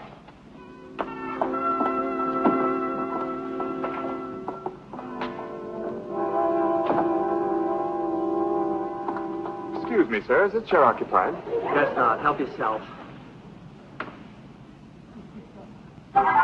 You get out of that chair immediately. Mr. Albright, what are you doing here? I'm taking Margie away from you. That's what I'm doing. Oh, then Margie's aboard, too. As if you didn't know, you cheap crook. You followed her onto this ship, but it's not going to do you any good. If you so much as speak to her, I'm going to lock her in her cabin and have the captain lock you in the brig. Now, see here, Mr. Albright, you're making a big mistake. If you'll just give me a chance to explain who I am... I know who you are, and it's no mistake. I never make a mistake when it comes to judging a man's character. You hear? Never. Here's your tea, Mr. Albright. Oh, I see you met Mr. Albright, your lordship. No tea for me, Joseph. I think I'll go for a stroll. You know, sir, one of these days you're going to lose your confidence in your talent for judging character. Fortune hunter, trying to brazen it out. Oh, him? Oh, no, Governor. Not his lordship. I mean, Mr. Stanley. Don't tell me I know. He's trying to marry my daughter for her money. Followed us on the ship. Have you got any information about him? I'll be happy to pay you if you have. Well, no, sir, I don't know too much about Mr. Stanley. But if the governor insists upon rewarding me handsomely, I might run down a spicy bit of gossip. Oh, no time for that. We've got to create something to turn Margie against him. I'll make up a story based on things I know about him, of course. And, you can help me. You mean ignore my personal ethics, as it were? Like I always say, anything up to $20 involves ethics. Above that, strictly business. Good. Looks like someone we know is headed for a fall. Steady on, sir.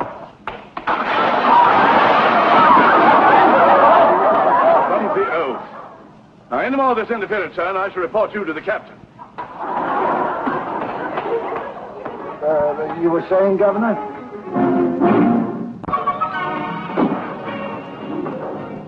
Tony! Hello, Margie. I've been looking for you. But what on earth are you doing here? Still trying to marry you for your money, according to your father. Does he know you're on board? Barely escaped with my life. Oh, look, Margie, if we're going to have any fun on this, maybe you better tell Do your this father. up right, and there's a bonus in it for you. Right, Governor.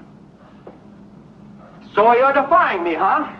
I warned you that if you tried to see Margie, I'd lock her in her cabin for the rest of the voyage. Dad, wait. This thing has gone far enough. You keep out of this.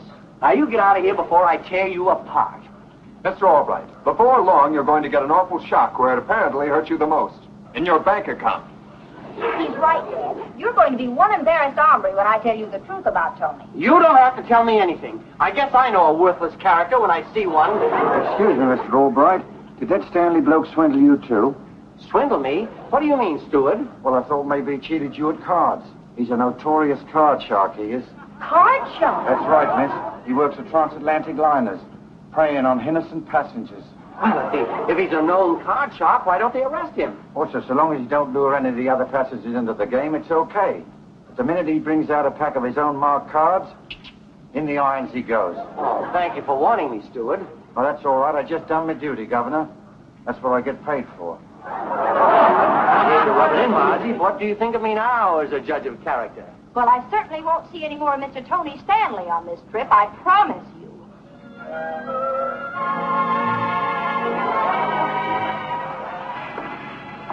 Well, did you tell your father the truth about me?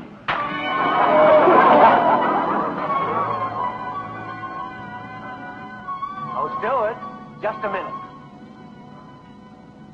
Don't you want that bonus? That yarn that you told my daughter about Mr. Stanley was a work of art. Poor Mr. Stanley. If he ever finds out, I'll lose my blinking job. Oh, don't worry. I'll never tell him. And Margie is so mad at him that she won't even speak to him.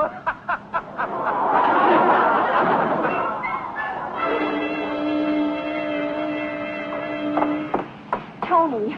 No, wait a minute. Before you start slugging. I'm sorry about that, Tony, and I apologize. But it was all Dad's fault. He framed you with the steward. I just overheard him paying off. Oh, then I'm back in your good graces, eh? You sure are. But Dad isn't. If I let him get away with this, he'll misjudge every man I meet. You know how a father is. No man is good enough for his daughter. Present man accepted, of course.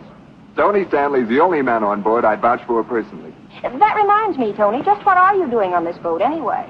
I'm on my way to London to meet a man on business. So is Dad. He's got some deal on with the Earl of Westbrook, whoever he is. I wonder what your father'd say if he found out the Earl of Westbrook is right here on this ship. Tony, that's a wonderful gag. Gag? Well, don't you get it?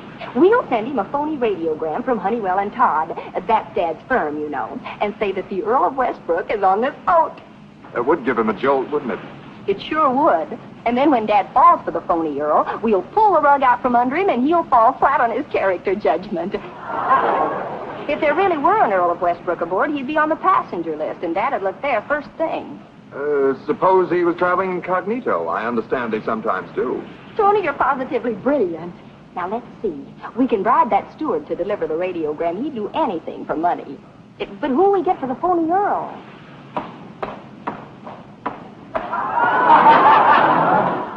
The Earl of Westbrook? Come on, let's go find that steward. Radiogram for Mr. Vernon Albright. Radiogram for Mr. Vernon Albright.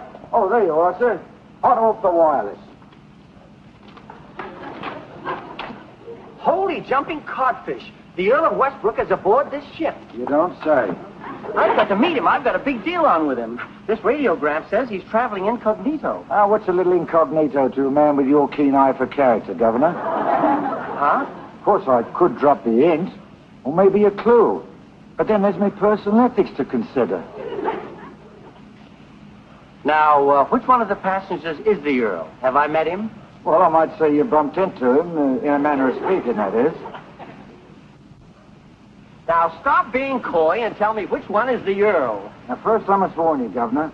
His lordship's a very hot-tempered individual. This must be handled most delicate-like. All right, I'll be delicate. Well, I mean to say, Governor, you just can't go barging up and say, hello, Earl, how's tricks, old boy? Make him like you first. Then wait till he confides in you. Okay, I'll make him my bosom pal. Now, please tell me who he is. Steady on, sir. I guess you're beginning to offend me. I've had enough. I'm going to blast that big lard bucket. I wouldn't if I was you, Governor. That's his lordship, the Earl of Westbrook. The Earl? Oh, wait for me, old fellow. Wait for your little old chum, Vern Albright.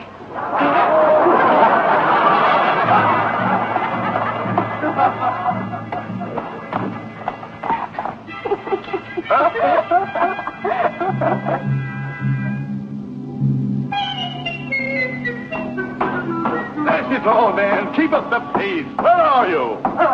Here I am, right behind you. You're not getting it, Albright. You've got to raise your knees up, old boy. High. And then drive. Yes, sir. It's awfully nice of you to take all this trouble with me, your lordship. Will you stop calling me your lordship? Now, my name is plain old Finchley Ball. Eviv Hyven Eviv. Oh, yes, sir. I understand your passion for privacy, sir. Potty. All you Americans are completely potty.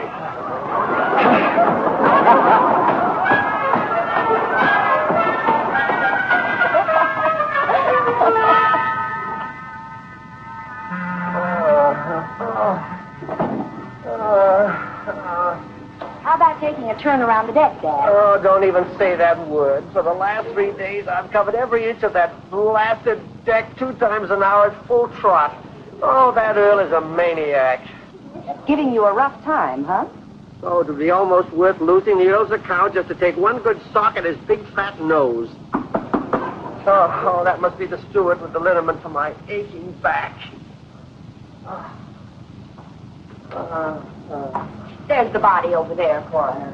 All right, Governor, roll over.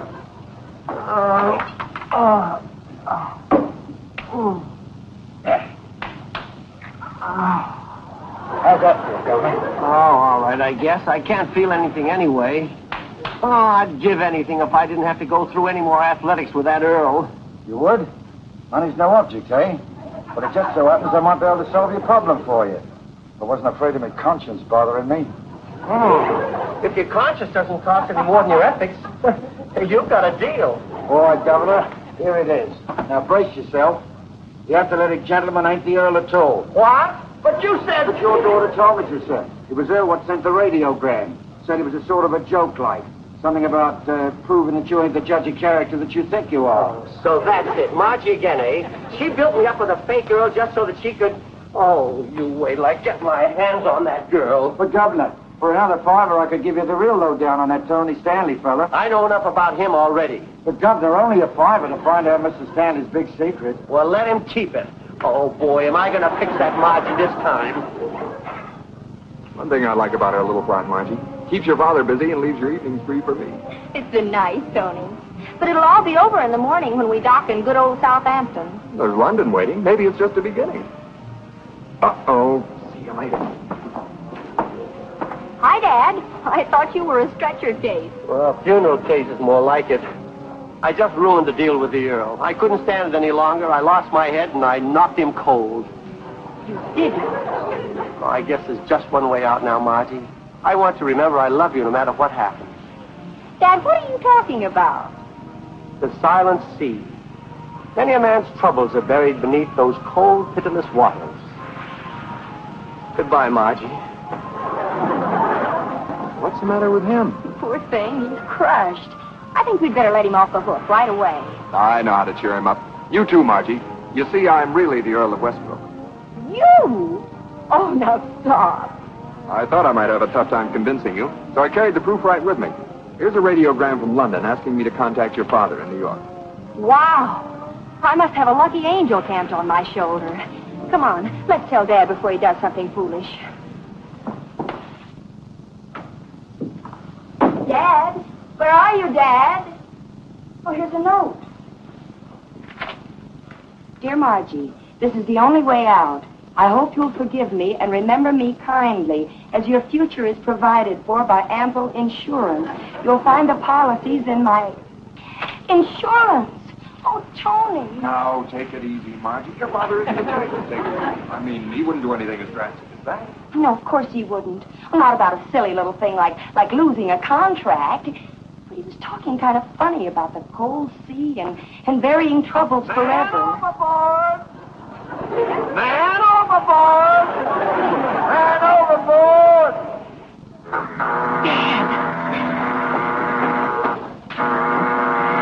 You know what to do.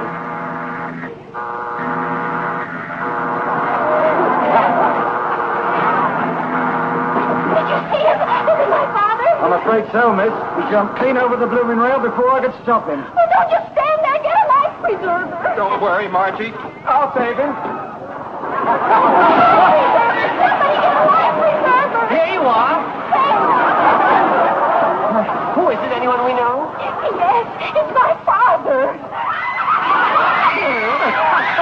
Oh, Margie, the last laugh is the best laugh. And I guess I get the last laugh on you and that Tony character. You think so, huh? Well, for your information, that Tony character down there in the water is the real Earl of Westbrook. No! Oh, you must be kidding. Say you're only kidding. You're only kidding, aren't you? Say you're only kidding. She's right, Governor. Mr. Stanley's the Earl. That's what I was trying to tell you for the extra $5. Tread water, your lordship. I'll save you. Your friend Albright is coming. Just as I thought.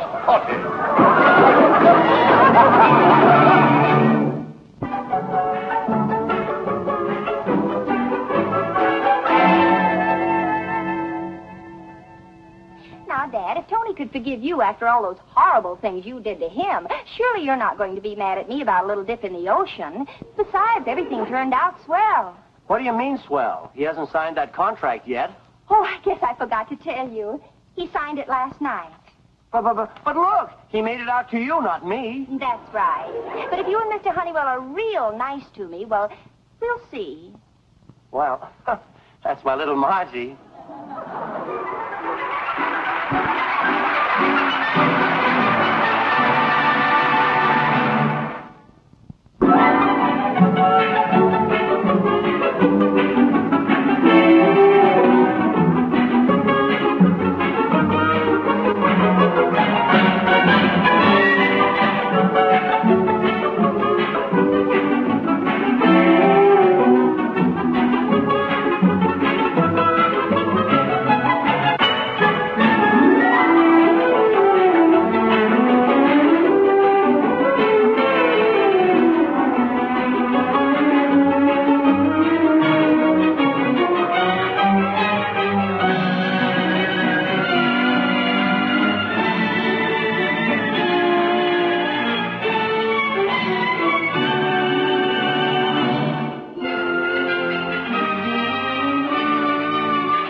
afternoon, ladies, and welcome to Love Conquers All. Each week we select 3 contestants to tell their true life stories of heartbreak and tragedy for your entertainment.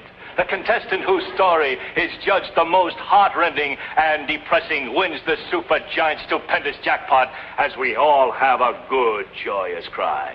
And so let's meet this week's contestants. First, Mr. Frank Fox of California.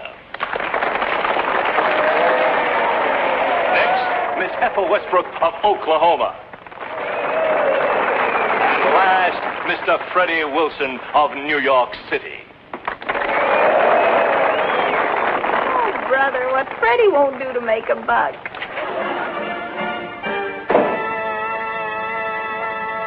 Margie, I've got some big news. Dad, Freddie's on television.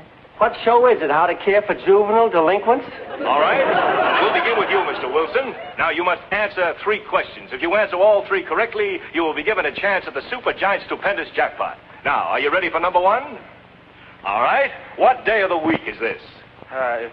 It's Wednesday. Correct. You are absolutely right for $10. How about that, folks? I'm surprised he knows what day it is. They asked him where he lives. He's a dead fish. Now, don't be rough on poor Freddie. That's his new business venture. He's a professional contestant. He's made 3 quiz shows already this week. I want to see how he comes out. Oh, for heaven's sakes, Margie, don't you want to hear my good news? Well, sure, Dad, of course. What's the big buzz? Well, I just closed the whiting deal, and Mr. Honeywell is giving you 2 weeks vacation as a bonus. He's going to come with me, and he says we can take you along, too. Now, how's that? Well, that's wonderful, Dad. But are you sure Mr. Honeywell wants me to go? That doesn't sound like the old dragon. Mr. Honeywell can be human at times, especially after he's made a big killing. And besides, I was responsible. So, where would you like to spend a nice 2 weeks winter vacation? Name it, and we go. You mean we can go any place and Mr. Honeywell pays the freight? Well, let's see now. We've been wanting to go to Bermuda for ages. Will the expense account stand the strain? Bermuda it is. Now, I'll go to the office and tell Mr. Honeywell he's Bermuda bound. We'll leave as soon as he gets the tickets. Dad, you're a walking, talking doll. Just give me time to check my tropical wardrobe and do some shopping to fill in the gaps. Oh, that figures, and it also goes on the expense account.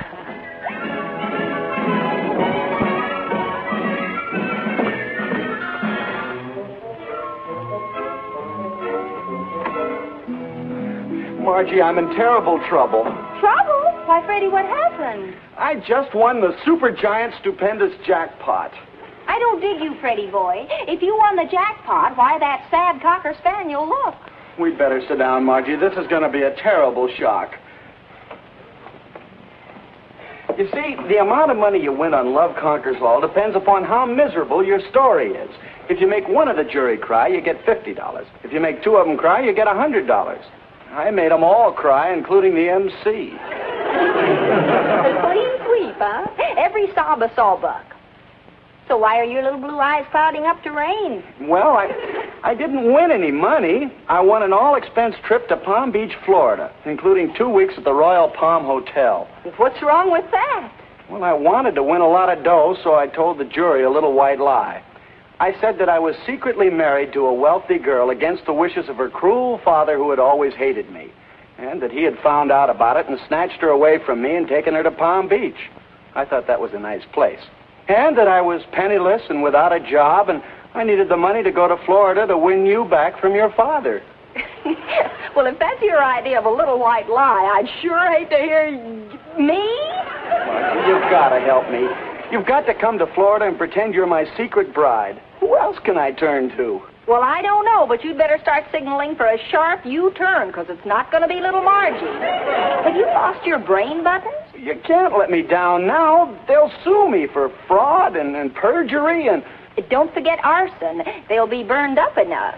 This is no joking matter. The Love Conquers All people have planned a broadcast from Palm Beach with me and my bride. And if you don't show up, they may even throw me in jail. Well, I'd like to help you, Freddie, but I can't just go tootling off to Palm Beach. Dad's taking me to Bermuda for 2 weeks. Well, let him go on ahead. You can fly over from Palm Beach in a couple of hours. Just stay long enough to do that TV broadcast and get me off the spot. Please, Margie, please. You know, it might be fun at that. After all, Dad shouldn't mind changing his plans. Palm Beach is every bit as nice as Bermuda. And we really should see America first. I'll see if I can talk Dad into it.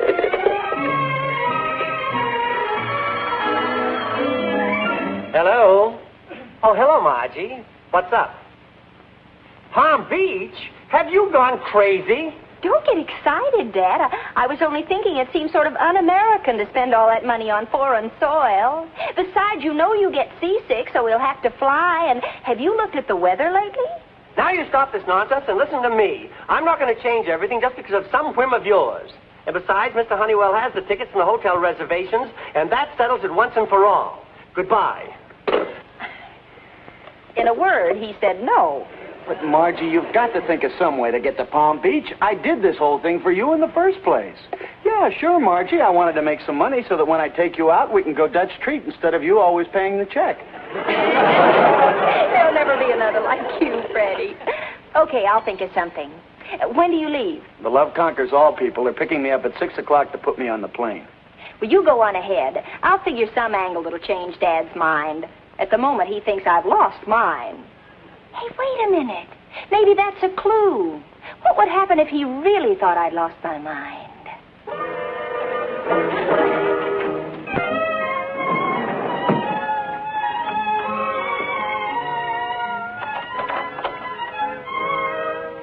Margie, I'm home. Start packing. We're leaving tomorrow.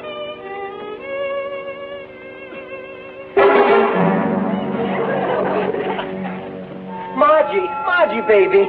What happened?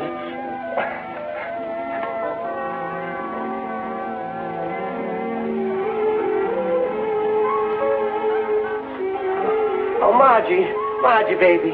Oh, speak to me, baby. Speak to me. Where am I? Who are you? I'm your father. Well, what happened, Margie? Margie? Who's Margie? Oh, baby, don't act like that. You're Margie. I'm your father. Father? I don't remember any father. My name isn't Margie. Oh, good heavens, that blow on the head must have affected her mind. Lie still, Margie. I'll call a doctor. The amnesia, all right. Induced by the blow on the head or possibly the fall from the ladder. Amnesia? Oh, how long will it last? Oh, sometimes it's only temporary. Sometimes it lasts for weeks, months. Isn't there anything you can do? Freddie? Where's Freddie? Apparently, this Freddie is our only link with the past. Perhaps you better send for him at once.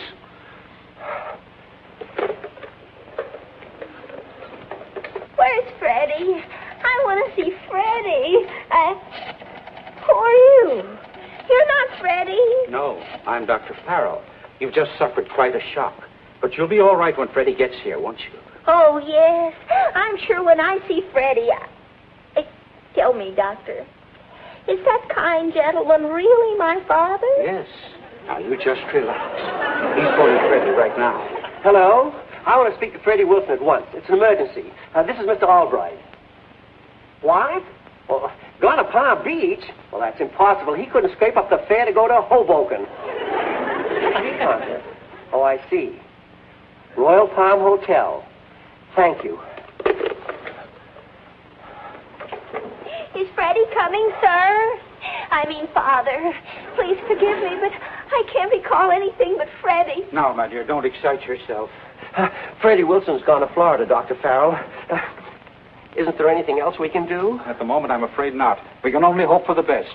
Oh, I can't stand it. I can't stand seeing poor Margie like this. By George, I know what I'll do. I'll take Margie to Palm Beach to see Freddie. And then when she's well again, we'll fly over to Bermuda to join Mr. Honeywell.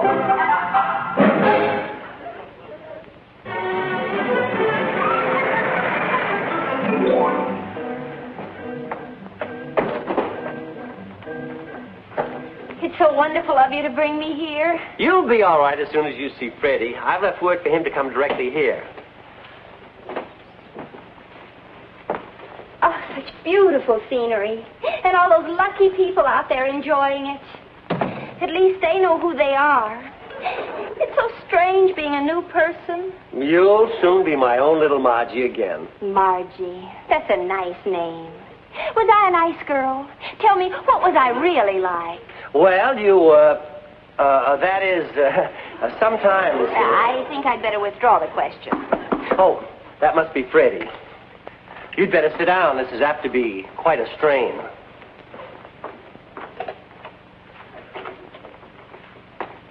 Hi, Margie. How... Come back here, you idiot. Please, Mr. Albright, don't hit me. I'll talk. Keep your voice down, you blabbermouth. I mean, oh, Freddie, dear pal, we mustn't let Margie get excited. She's got amnesia. Oh, I see. I didn't know she was... Amnesia?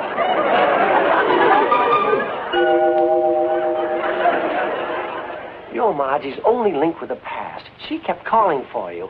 It's up to you to bring her back, Freddie boy. Margie, do you remember this knucklehead? I mean, this dear friend from the past? Yes, I think I do. I remember his face. I remember his voice. But it's all sort of vague and blurry. I get a strange feeling someone hates you, Freddie. Surely it isn't me. Nope. It's your old man. He hates Mike. You know that isn't true.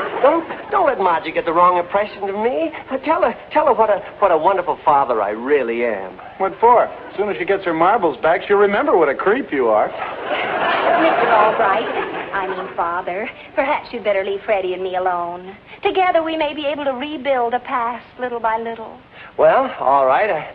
I guess it all depends on you, Freddie boy. Attaboy, Vern, you hit the bricks. Just leave everything up to little old Freddie.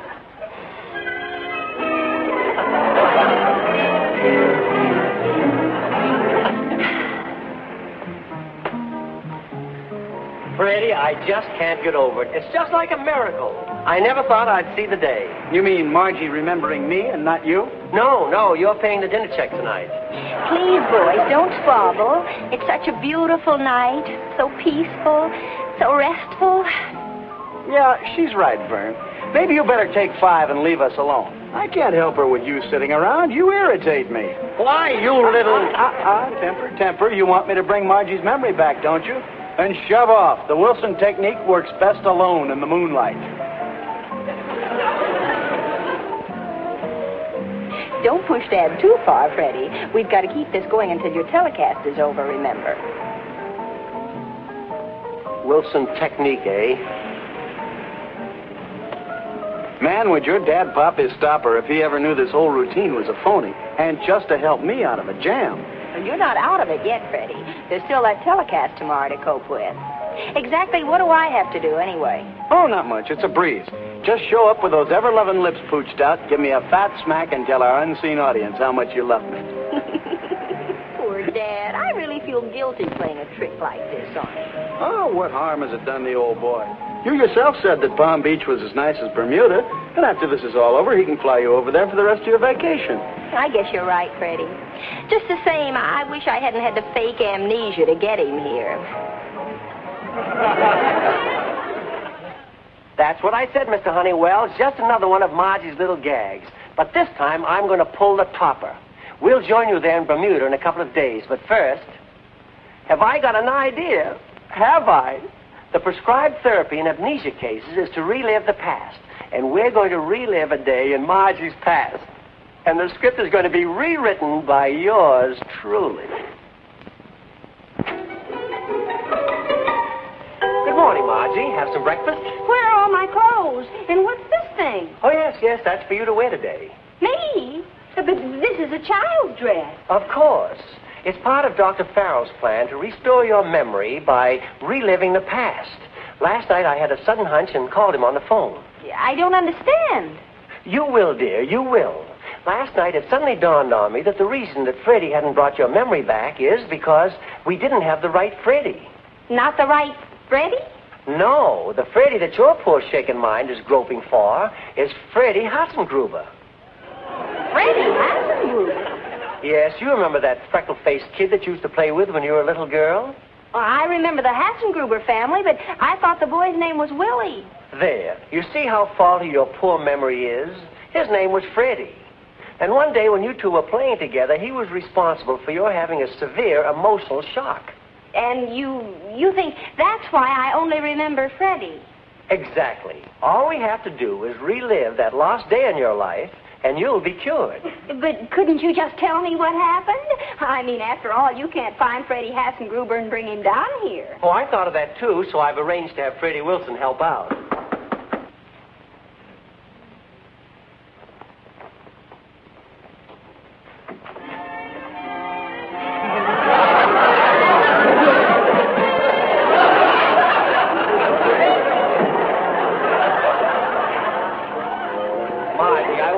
Your very first boyfriend, Freddie Hassengruber. Now, if you'll hurry and get dressed, I'll take you two kiddies out to play.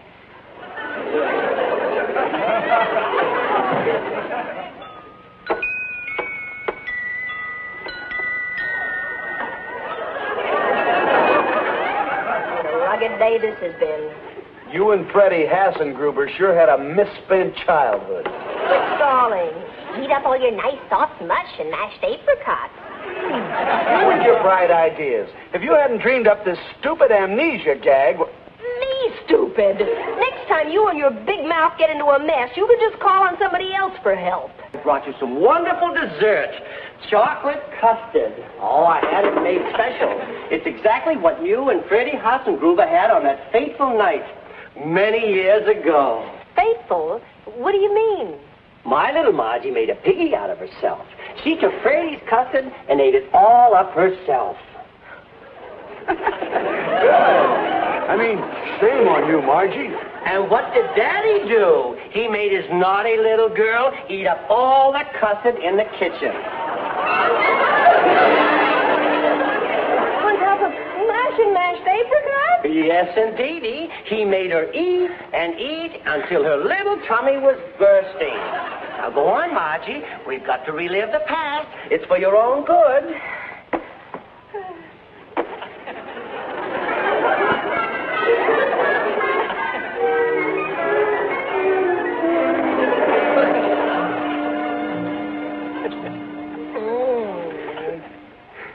Didn't he have to do something? Did he just sit there and grin like a silly ape?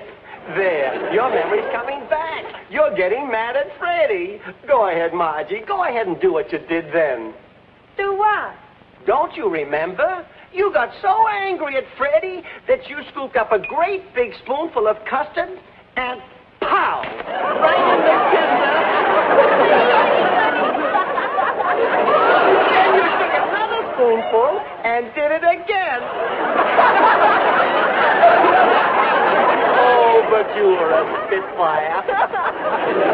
Freddie Hassengruber must have been an awful jerk if he took this lying down. But he didn't, Freddie. He did what any normal boy would do under the circumstances. Go ahead, Freddie boy. Go ahead.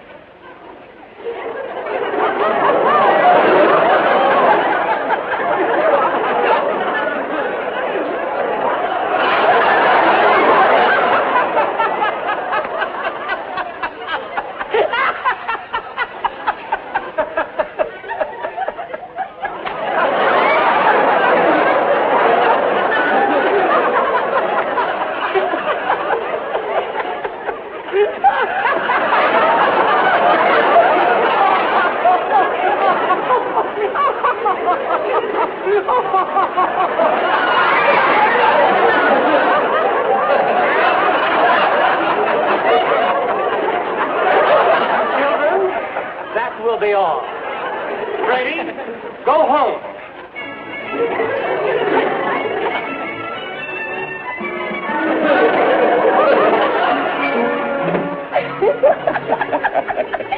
Well, it looks like it's a standoff all around. I'm sorry I flipped, Margie, but he started it off. You won't back out now, will you? But don't be silly. When I make a promise, I keep it.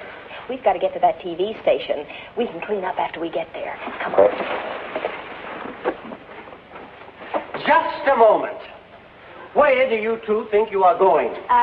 Going? Well, we thought we'd go and take a swim and wash off the custard. You know, sort of a large finger bowl. That is not the way it happened. Freddie Hassengruber went home, and you went to Betty Bye.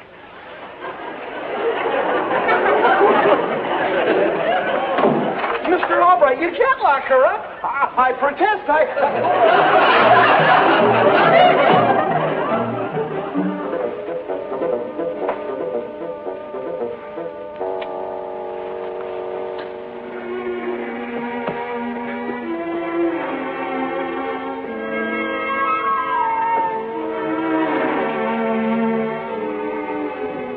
Well, quit worrying, will you? She'll be here for the telecast. She promised. But we go on the air in 5 minutes. If your wife doesn't appear, you'll have some explaining to do. Let me go! I'm supposed to be on this program! Oh, here. Stop this commotion, little girl. Children under 12 years of age are not admitted unless accompanied by their parents. Oh, wait a minute. Margie! Oh, I was afraid you were going to goof this one. Mr. Creevy, meet my ever-loving. Mrs. Wilson, Mr. Creevy. Mrs. Wilson? Good grief, a child bride. Oh, no, Mr. Creevy. I'm really a full-grown woman. My cruel father forces me to dress this way. He won't admit even to himself that I'm old enough to marry. He wants to keep me as a child. Yeah, her old man's a real oddball. His brains come all unglued. He's actually insane. Oh, no, just on the subject of dear Freddie. He locked me in my room tonight to keep me from flying into the arms of my darling. But no one can stand in our way. What a picture. Love conquers all in the living flesh. Well, let's hurry, friends. We're almost on the air.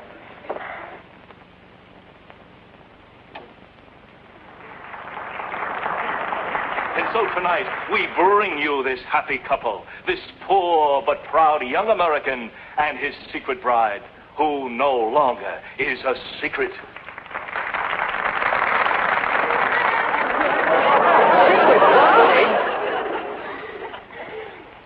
Well, I just want to thank the sponsors of this wonderful, wonderful program for making our marriage possible.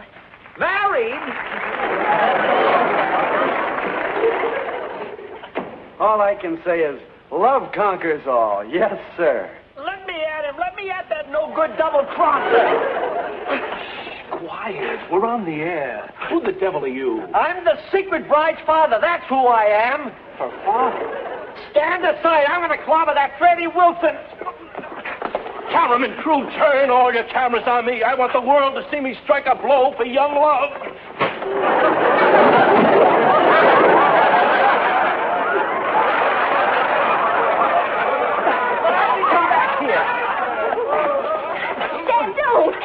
Go. It's not what you're thinking. So you faked amnesia just to get down here to your secret husband, did you? Well, not exactly to my husband. Amnesia? Are you a victim of amnesia? Well, not exactly amnesia either.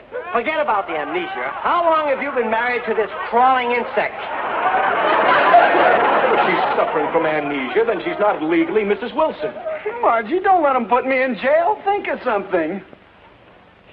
Well, as I said before, Stop stalling, young woman. Are you Mrs. Wilson or are you not? Speak up. Who are you? Who, me? I'm Little Red Riding Hood. Coming, Grandma!